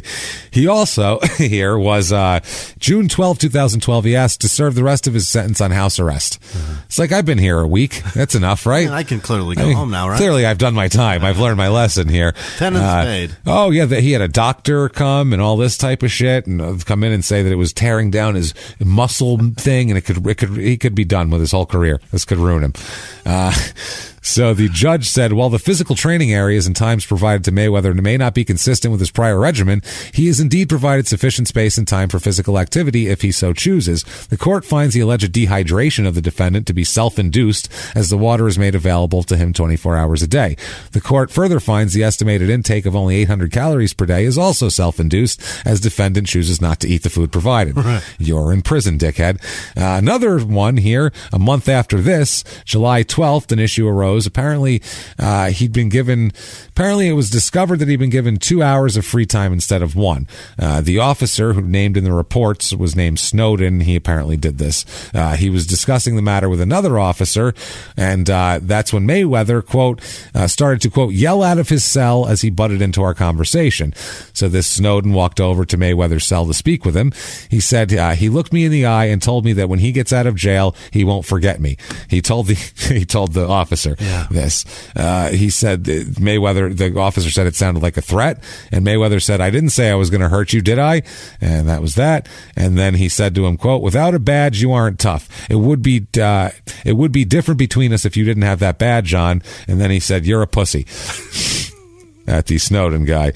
In response, Snowden took away Mayweather's hour of free time for a day, and he wrote that it was borderline threatening me and being verbally abusive. Mayweather then told me I had a black heart for taking his time away. You threatened him and called him a pussy. A black heart. You called me a pussy, You're not bro. Nice. So, August 3rd, 2012, he's released from jail. 30 days off for work time and good behavior. Sounds like he was a dickhead the whole time. I guess you can receive up to 10 days off per month for cooperating and work or willing to work, whatever. So, his lawyers and personal physicians said, oh my God, he's been he's decimated. This way, he's never going to walk again. Right. Okay, bring out the wheelchair for him, this poor man. Jesus Christ, here. Like Tom Cruise and Days of Thunder. Oh, bring him out. Come on. He's picked up by 50 Cent, of course. Yeah. Picks him up from jail. Did he really? Oh, yeah. Picked him up from jail. You asshole. With a Bentley, I think. September 9, 2012. This is 1 month after he gets out of jail. Learned his fucking lesson. Yeah. Melissa Brim. Remember her? Oh, my gosh. From back in the first one. Still around. Of car door to the forehead fame. Right. She calls police at 2 a.m. to report that she's been in a verbal altercation with Mayweather, and by the time they arrived, he had already fled the property. He's gone. She declined to press charges, but she also lives in a house owned by Mayweather, again, because they have kids together, too. So, September 2012... Josie forgives him for now. Okay. Now all of a sudden it's fine. Yeah. And then she'll change her mind. She says, quote, shit happens. I'm not mad at him at all. I love Floyd to death. Floyd loves his kids and is a great father. He would never do anything like that again. I'm sorry the situation happened. Now we will just progress and start over and move forward together. How much money does it take? Wow, how many carrots would that be? Jesus Christ, man. He also goes back to dad as a trainer now. Okay. Back to dad. This is the first time that his dad's going to train him in 13 years. May of 2013. People think it's because he ended up with a bloody nose in the Miguel Cotto fight, and he thought his defense wasn't up to snuff. He needed his dad for his defense. Okay. So May 4, 2013, he fights Robert the Ghost Guerrero, and that's a unanimous decision, 44-0. This makes $60 million on pay-per-view. Not too shabby. Does he get a chunk of that shit? Oh, fuck yeah. Huge chunk. Really? Huge chunk of it. Yeah, because he's the guy driving it. So, yeah, he gets a huge chunk of it. He made a fortune off of that. Off a pay-per-view. Fuck yeah. He makes a ton. September 14th, 2013, at the MGM versus Canelo Alvarez. Yeah. Great fighter there. 42-0-1 coming in. Yeah. Fucking A. 53-1-2 for his career. Jesus. His one loss right now. Mayweather. This is it. A decision loss. 45-0. This one, 2.2 million pay-per-view buys, 150 million in pay-per-view revenue. Jesus. Holy shit. This is when afterwards he got $40 million for this fight. Really? I know that because he posted a check of that, his check from that fight, and he also showed an ESPN reporter a receipt from his bank account that shows he had $123 million in the bank at that point. Not bad for there. Now, late 2013, Jackson here, Chantel Jackson, they split up in 2013. She said she got fed up with his rampant infidelity, which is, So what he does is he displays, tries to humiliate her in any way possible. Of course. Gets bad pictures of her, puts them up online, tells everyone that he paid for her plastic surgery, and claims that he wants his money back because, quote, I'm an Indian giver. He says that. And I'm 11. And those are the insults that I fling. I learned that on the playground right before I dropped out. He made a public spectacle of taking back gifts from her, a Hermes handbag, extravagant jewelry, and would laugh at her for having financial difficulties. He also took down her Instagram page because he helped her set it up. So then she created a new page and said that the old one, quote, got erased by a jealous person who spent money to get it done, all because I said no. So then at one point here, she is reported to be dating Nelly, the rapper. Yeah. Okay. Mayweather loses his fucking mind. Can't be fucking Nelly, even though we're not together. Right. I fuck other women and I'm a total dick and I took all your shit away from you. So, what he does is he would just be a dick online. What he did after he heard that is he posted on Facebook a picture of a sonogram image of what he said were 2 fetuses that she aborted. Oh, my God. He says, quote, the real reason me and Chantel Christine Jackson at Miss Jackson broke up was because she got an abortion. And I'm totally against killing babies. She killed our twin babies. Wow. And then he deleted the post, but then said it was true. How much do you hate Nelly? You know? Jesus Christ. It's not that fucking hot, you motherfucker. Keep your fucking pants on. 2012. She probably has more money than Nelly at this point. Who cares? Then he fights 2014. He fights Marcos El Chino Maidana, who's 35-3. Decision win, 46-0, $58 million. He then talks about Ray Rice punching his wife in the elevator. He's got an opinion? Oh, he's got an opinion. opinion. He says, quote, I think there's a lot worse things that go on in other people's households also. He said that the Ray Rice suspension should not have increased because of the video. He said just because other stuff's not caught on video, it's safe to say that. Are you a fucking... Yeah. No. Oh, boy. He goes, I want to be caught on... What if I get caught on video punching a woman? He doesn't get that the punishment increased because Ray denied it. And then when he found out there was video evidence, he was like, oh, yeah, I totally did that. I did that, yeah. Oh, I thought I did. I was restraining her was the problem. She was on drugs, Your Honor. Restrain that woman. She's on drugs. Oh, my God. I want to punch Floyd in the face. Oh, do you wish you could kick his ass? I wish I could beat the fuck out of him. Don't you? Oh, my God. I wish I was a trained fighter. Oh, my God. Jesus, I just want to fucking pummel him silly. Just hit him in the back of the head. Yeah. It's fair for him. Why not? Fuck him. His back is turned. So, Watch out, Floyd. Fuck, man. Unbelievable. What a dick. September 13th, 2014, rematch against Maidana. He wins again, 47-0. And October 31st, 2014, Devion Cromwell, who is Melissa Brim's son, okay? Yeah. Melissa Brim's son shares a condo with his sister, Ayanna, who they all live there in a condo that he pays for. By Floyd. Floyd pays for it. Melissa lives there with her son and her daughter. That is both of theirs. Okay? Who is now damn near fucking 20. She's old 20 is she? now. Yeah. She's 20 now. She's 14 at this point. Yeah. Cromwell, the stepson, was having whatever you want to call him, was having a party at the house when Floyd popped up and ordered everyone out. Okay. Doesn't live there, by the way. Floyd doesn't live there at all. Cromwell apparently said, "You're not my father," and Mayweather put him in a headlock. And apparently the report says, quote, involved, quote, I've never heard a headlock put into such technical terms before. One arm encircled around the neck, causing cardoid and venous decompression, and the other arm on the back of the head applying downward pressure. You know, a headlock with noogie application, it sounded like, from the other hand. So they asked him whether he was going to press charges. He says he's unsure whether he wants to press charges because he financially supports me, is what the kid said. So I really don't want to. So he has a year because his track record is he's going to take everything away. No, I lose everything. Everything, or he's going to be mean or be horrible. February 2015, he's scheduled to do dinner and nightclub appearances in Sydney, Australia on January 29th and 30th. Later delayed to February 5th and 6th. It got delayed because the Australians weren't sure they wanted to let him in because of his record. And then they finally said, fuck you. We're not giving you a visa. You fucking cunt. Really? Fuck off. Fuck off, you fucking cunt. Send him right away. They didn't accept it. My man, I love you, Australia. Fuck yeah. No Australia for you, woman beater. Our women aren't safe with you around. I'm going to beat all the koalas. Can't have it. So.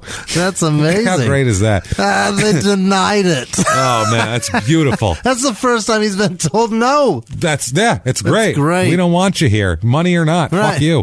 And then the Pacquiao fight is set, okay? It's set for 2015. During the press conference, Mayweather was asked about what he taught his children about the value of money. He responded by saying that he was bothered that he could not see his 3 children that he had with Josie and implied that it was her fault. He said, quote, I love my children. It's been bothering me a lot that 3 of them I haven't been able to see. That's bothering me a lot because you know how women are sometimes. No? You know how they are when you beat the shit out of them in their own home for no reason. You know how they get. It's crazy. They just get upset about it. I don't know why. How many kids has he got? I don't fucking... At least 3 or 4. At least 4. And paying for at least 5. And who the hell knows? On the side, who knows how many he's paying for? Damn it. Because he likes to fuck. He gets his fuck on. May 2nd, 2015, the big Pacquiao fight. This was the fight of the century. Everybody billed it as.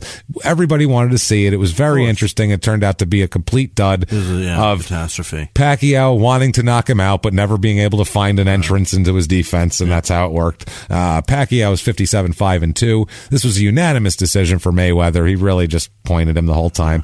4.6 million pay-per-view buys. Wow. $400 million pay-per-view revenue. What the shit? 400. That's why they kept fighting for that fight. For people to watch. $400 million. Unbelievable. That's why. May 6th, 2015, a few days later, 2 men who watched the fight filed a class action lawsuit against Pacquiao, alleging that Pacquiao and his handlers failed to disclose the fighter's shoulder injury, because remember, he came out, he said he hurt his shoulder, and so made the fight not worth watching. Two people watching it? Yeah. They're seeking, it's a class action. They're trying, whoever wants to join can join. They're seeking $5 million. Two dicks are pissed. I want my pay-per-view money back. So, I mean, Jesus Christ, even this guy, I feel bad for these guys. They spent money I didn't buy that fight for $100. Fuck that. But I mean, what about his kids, though? Floyd's kids. I feel bad for his son. I feel bad for Cromwell. He got put in a headlock. It's not even his kid. That's right. I feel bad for all these people, Jimmy, but not nearly as bad as I feel. How many are there? Not a lot. All of them are all different Floyd Mayweather incarnations, except for Floyd Mayweather, stockbroker at the Sherson Group in Bayside, New York, and he's got 38 connections. He's really a stockbroker. Yeah, he's doing it. He's like, no, I didn't. No, I didn't hit my wife. My girlfriend. No, that's not the guy. So if you need stock advice, I don't even have kids. Try Floyd Mayweather. He might be good. I'm not sure, but he definitely didn't do. He's not this Floyd Mayweather. May 2015 here, Josie Harris sues Mayweather for $20 million for defamation, claiming that he lied during an interview with Katie Couric. Mayweather knowingly and maliciously lied about his beating of Harris, disclaiming any responsibility for the attack and Harris's resulting serious injuries. Instead, Mayweather pointed his finger at Harris, labeling her as a drug user and an aggressor who led the world-class boxer to have to restrain. So that's what it is. It's at this point, Josie says she doesn't see him really anymore. She has 4 kids. He's father of 3 of them. She says occasionally she'll collect her children in person, but more often than not, they transporting using the jet service that he uses, the private jet service. She says she's happy with that. She says, quote, "It means I don't have to take Xanax before he comes. Otherwise, I'll be sweating bullets. For some reason, I still get anxiety when I know that he's on the way. I have no idea why, but I get really overwhelmed when I know I have to be around him." Baby, that's called PTSD. Yeah, that's what that is. Jesus Christ. God. She said, "I was a battered woman. I felt embarrassed about saying I was a battered woman. I felt shame." Yeah, I know I was in a dysfunctional. It's crazy. Yeah, fuck, man. You were in a controlled environment constantly. You didn't get to have any. No, you basically were in a Truman Show. That's it. Truman got punched every day and told he's in the fucking Truman Show. You're not allowed to go outside those fucking walls, pal.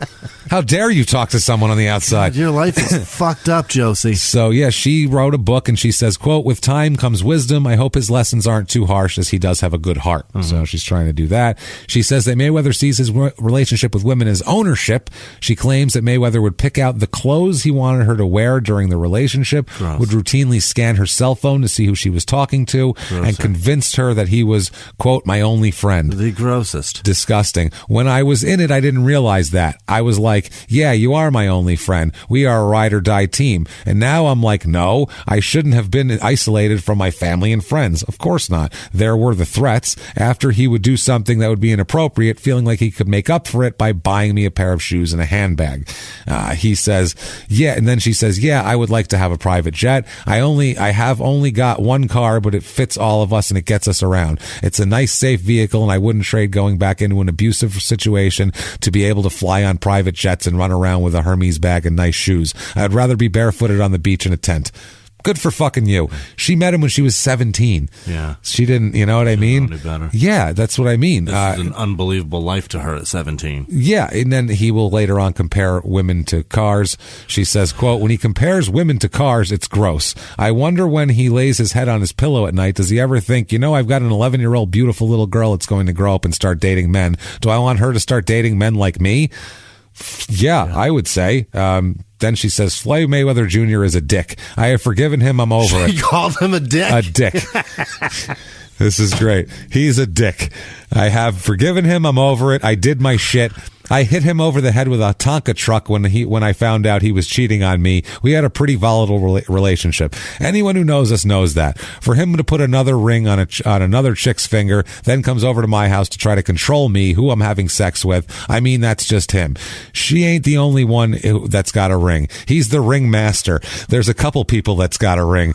He's just about to get that life. I didn't deserve the abuse. My kids didn't deserve to see that. We've gotten into it before, but it was most disturbing that my son had to get help for me because I had no idea how long it was going to last. Floyd's biatch-ass friend was watching the whole time as he put his hands on me. He even tried to block my kid from leaving. That's McNair earlier. He is awesome. I love her. Floyd's a dick, and he's got a biatch-ass friend. His biatch-ass friend McNair over there. Floyd says, wow, quote, when it comes to females, even though you can't drive 10 cars at one time, but you got people that got 10 cars, so you're able to keep maintenance up on 10 cars. So I feel that as far as when it comes to females, the same thing should apply. If you're able to take care of 20, then you should have 20. What? That's what he says. Oh, my God. And when you call them females, allowed, you're a weirdo. Allowed and in public. Oh, boy. Ronda Rousey at this point wins like a Fighter of the Year award, and she talks all sorts of shit. She did. She says, quote, I wonder how Floyd would feel about being beat by a woman for once. I'd like to see you pretend to not know who I am now. Then she says, I would never say that I can't beat anyone. I don't think me and him would ever fight unless we ended up dating, though.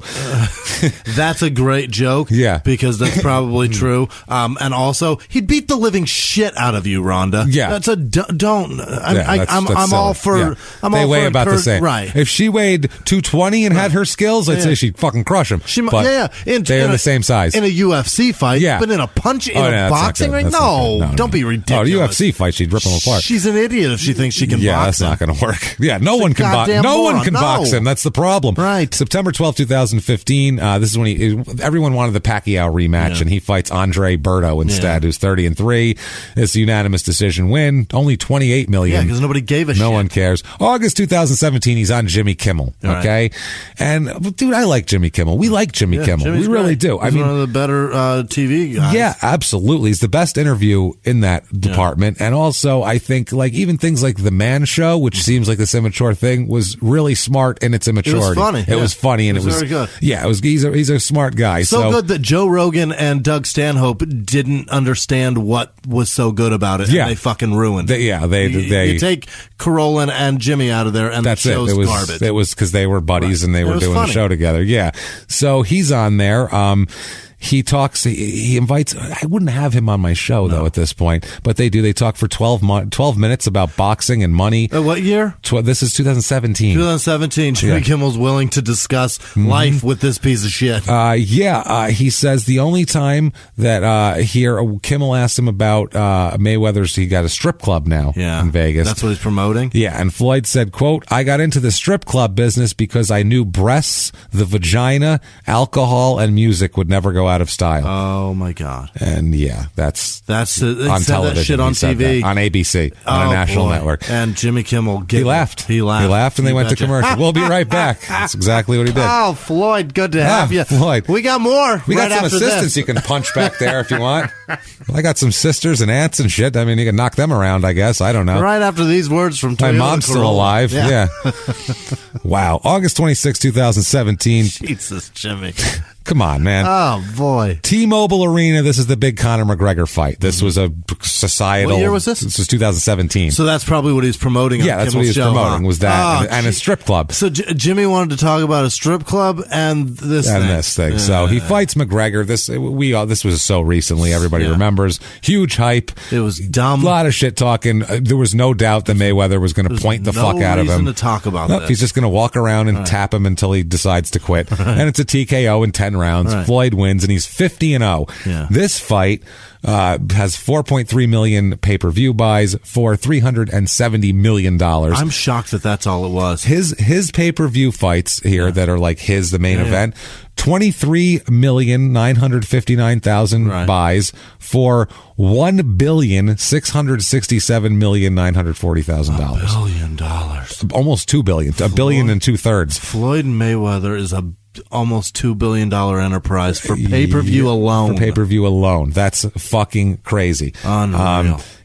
July. He has, after this, they're estimating it's probably about $450 million right now, Floyd. By far the richest of the crime and sports athletes that we've made. Yeah, we've never covered anyone with this kind of money before. They had $100 million and lost it, but we've never covered anyone who's sitting atop it. Yeah. So you know what? This is a great target. Yeah. A woman-beating asshole who's sitting atop a fucking a pile of money. Right. Target target practice, bitches. This is great. Fuck him. He's like the Joker sliding down that mob money in The Dark Knight. It's like Scrooge McDuck. Yeah. So, July 2018, California court rules a defamation suit against Floyd can go forward. This was a complaint alleged that Mayweather's statement during a TV interview. This is the Josie thing, as well as said it'll affect her professionally and personally. As an aspiring television personality and author, Harris would become unemployable and unpublishable. In response, he filed one of those anti-slap motions to get rid of like frivolous lawsuits, but this kind of isn't really a frivolous lawsuit. He says that she tested positive for marijuana and marijuana and other drugs and opiates.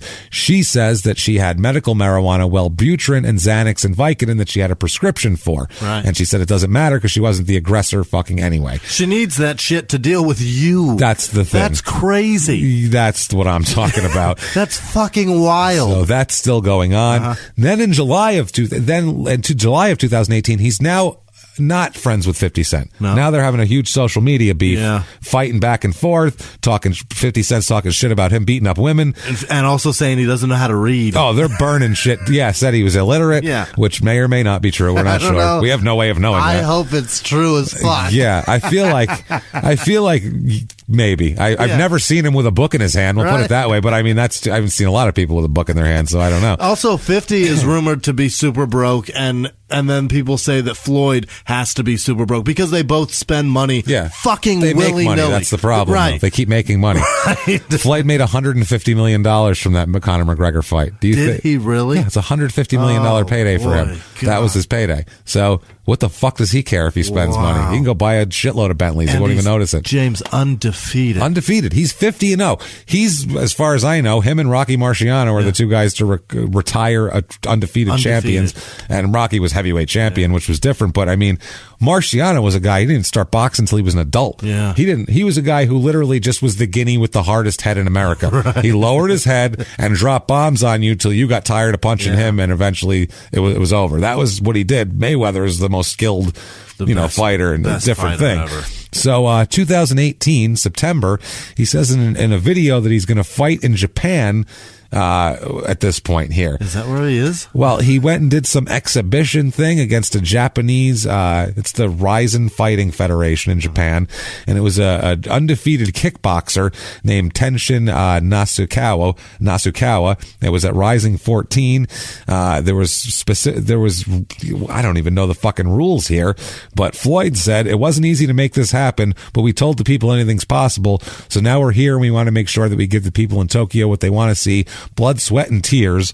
And then he said they wouldn't be fighting. And then he said it would be a thing for a small group of wealthy spectators. Some Yakuza fucking showing. I don't know what the fuck it was. There's a cockfight afterwards. I don't know. But he ends up confirming an exhibition match was there. The fight took place at the Saitama Super Arena, so not for a few people, in Japan on December 31st, and ended in a first-round TKO when Nasukawa's corner waved off the fight after he'd already been knocked down 3 times. Wow. Because he's a kickboxer, not a fucking boxer. Right. Jesus Christ, that's a very... People just stop.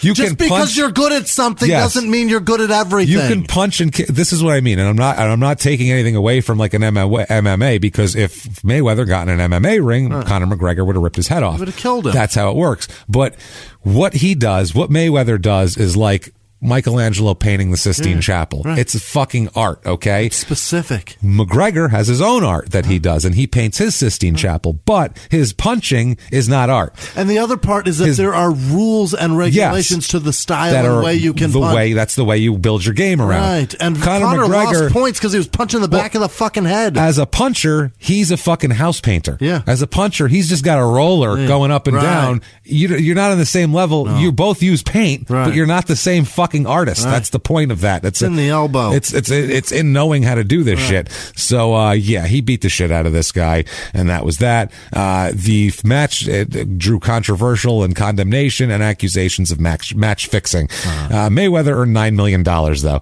That's all?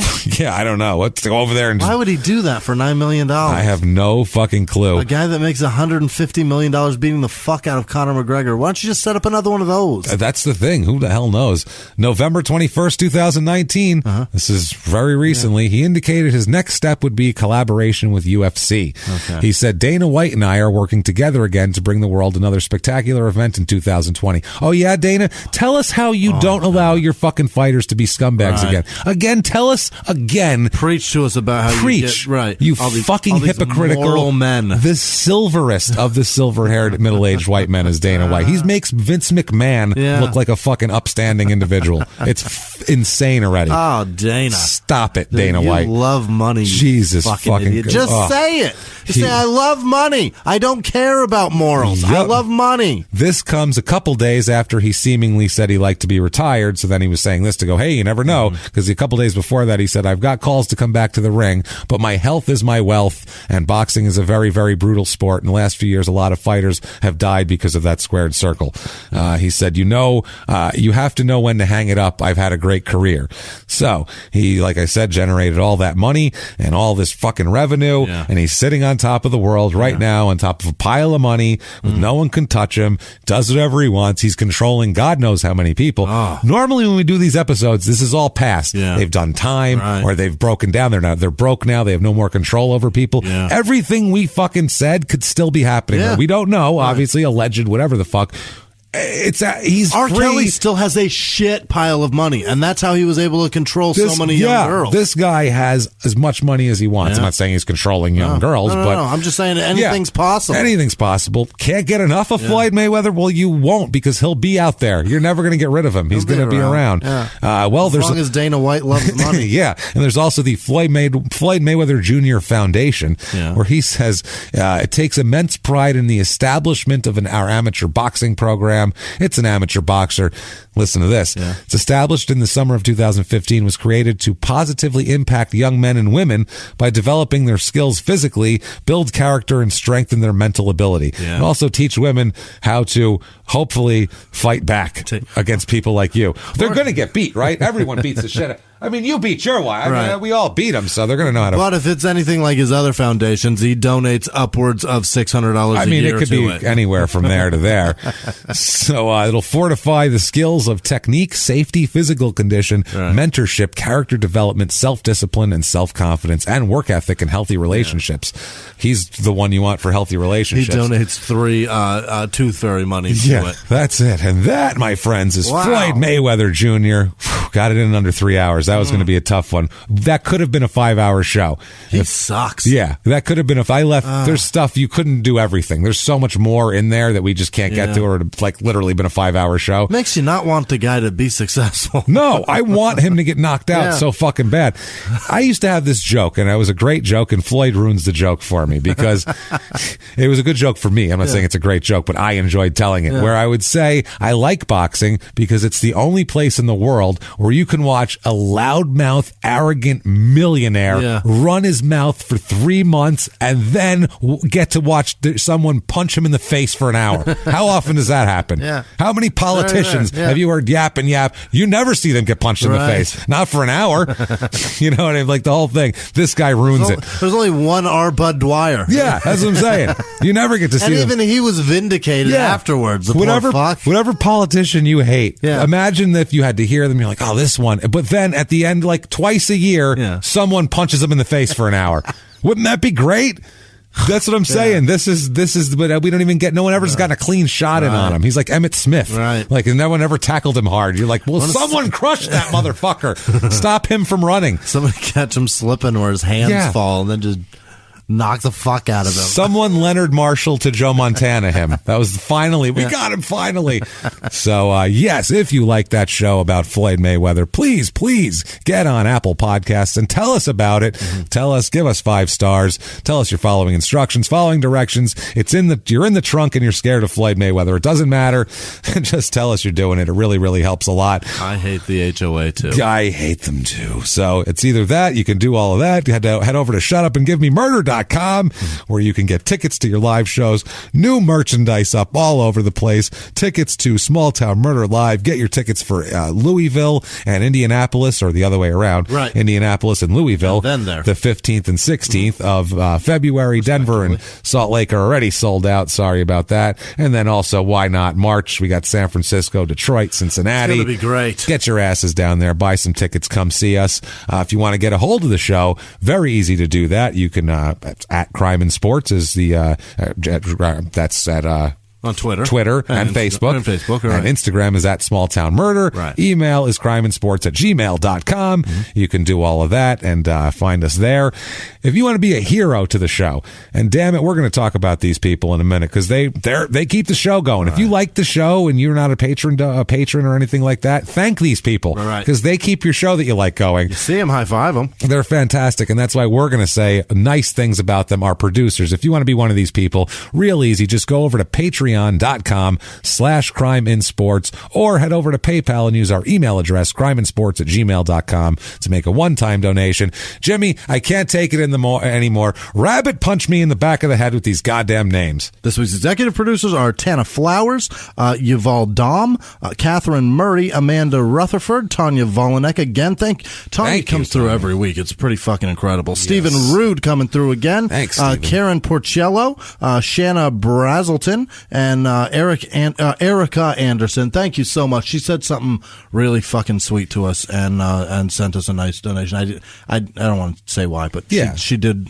very sweet. Thank you. Thank you. Patricia Alberts, and then happy birthday to Jordan Bennett. Simon Shedd let me know that it's her birthday. Happy birthday, Jordan. And they're we'll see you at live people. shows. Yeah, we love those. So many of them. We love those too. Yeah, can't they're wait. Great. I can't wait. I went to lunch with them or dinner with them in Chicago. Yeah, I'm going to do it again. People, they're man. great people. Other producers this week are Matthew Jarrett, Wayne Davis. Dana Loft, Evie Valenzuela, Nancy, what is that? Nancy Lackey, Amanda Lavro. I think that's right. It's a French one. That's what it is. Marissa Allen, Don Peterson, Christy Rigstad, Joseph Presnell, Katie Dahlstrom. Regroup. Jamie Worrell, Kramer Philbrick. Robert Ward, Lauren Bleach. What is that? Bleach. I think it's Bleach. Lisa Goyer. She's of the Bleach people. They have a lot of money. They have so much money. All the Bleachers. Right. Gyla Very Voles. clean family. Very clean. Morgan Marsh, Alyssa Mitchell, Jessica Diane, Haley Christensen. Yes. Joanna Blakely, Gabby Danetta. Hey. God damn it. Why am I struggling so hard? Debbie Dubon, Chris Hunter, Scott Carlson, and then Gretchen Harrison. They're all so easy, and I'm fucking ruining it. Denise Decker, Lisa Miller, Chris Hunter, I said that. Brett Loves Rena, Ash Mearns, Gallum Jones, Dan and Sarah, no last name, Matt Stupp, Connie Shaw, no, Snow. 4 letters. Cody Story, Jane Jetson, probably not. Emily McComiskey, Brittany States, Catherine Corday, Sarah Bullard, Samantha Fisher, Chrissy McDonald, Esme Alford, John Phillips, Chrissy Baker, Deanna Ray, Maura Allison. What am I doing? I don't know where you are. Vicky Simmons, William Johnston, Kevin.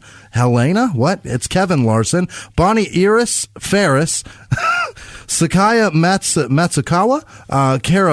Kara Buerer. Vicky Simmons. Cornelius Lee, and Cornelius, people say when you donate on Patreon, it only tells me on your first donation. That's why I only get one in there. And then if you want it again, just holler at me. I'll do my best. Jeremy Lemons or Lemos, Bonnie Ferris said that. Paul Egan, Shay Friedgood, Brenda Davey, Rebecca Hutton, Danny Eaton, Jason Alsis, Chris Reisenbeck.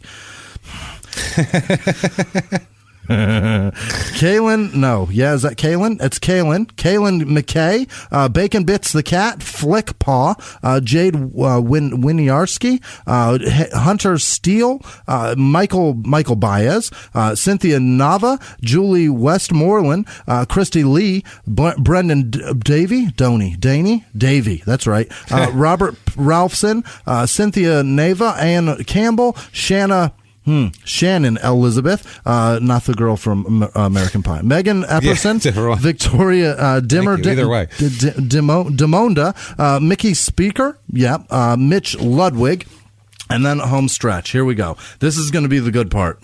Yeah. Lucy. Yeah, just right off the bat. That's a good part. Nice job. Lucy Frederick, I think. Gabriel Welch. Crystal Taylor. Old Greg Loves Games.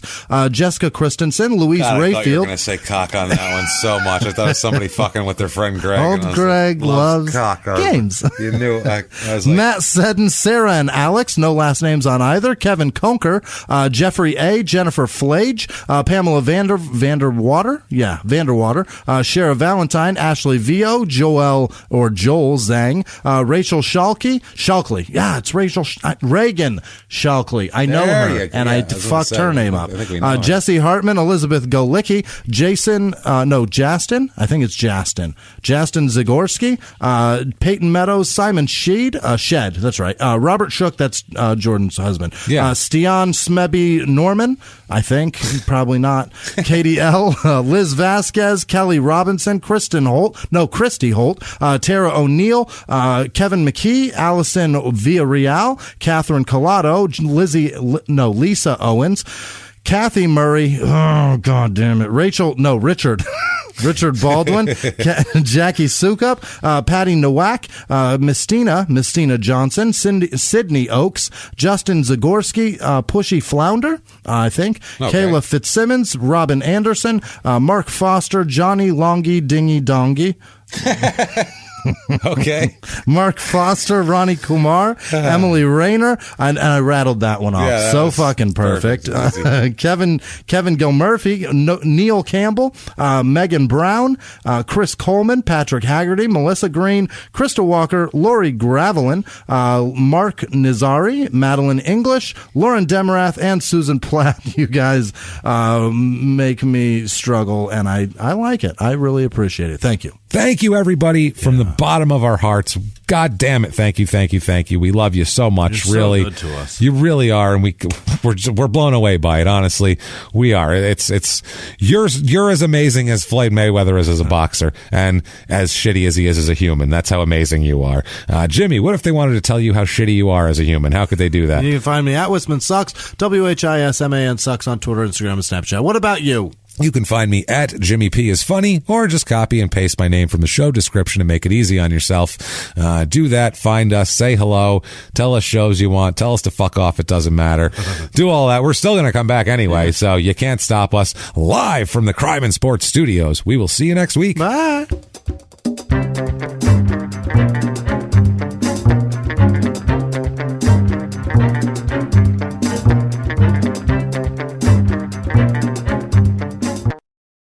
If you like crime and sports, you can listen early and ad-free now by joining Wondery Plus in the Wondery app or on Apple Podcasts. Prime members can listen early and ad-free on Amazon Music. Before you go, tell us about yourself by filling out a short survey at Wondery.com/survey. Have you ever gotten a message out of the blue? Maybe you ignore them. Or maybe you end up in conversation. Maybe they tell you about an amazing offer. I can really show you how to make some money. And maybe that gets you into a lot of trouble. But this isn't a story about people like you, the people receiving these messages. This is a story about the people behind the messages, on the other end of the line. Thousands of them, working in a micro-city built for scammers. From Wondery, the makers of Dr. Death and Kill List, comes Scam Factory, a new series about survival at the expense of others. Follow Scam Factory on the Wondery app or wherever you get your podcasts. You can listen to Scam Factory early and ad-free right now by joining Wondery Plus in the Wondery app or on Apple Podcasts.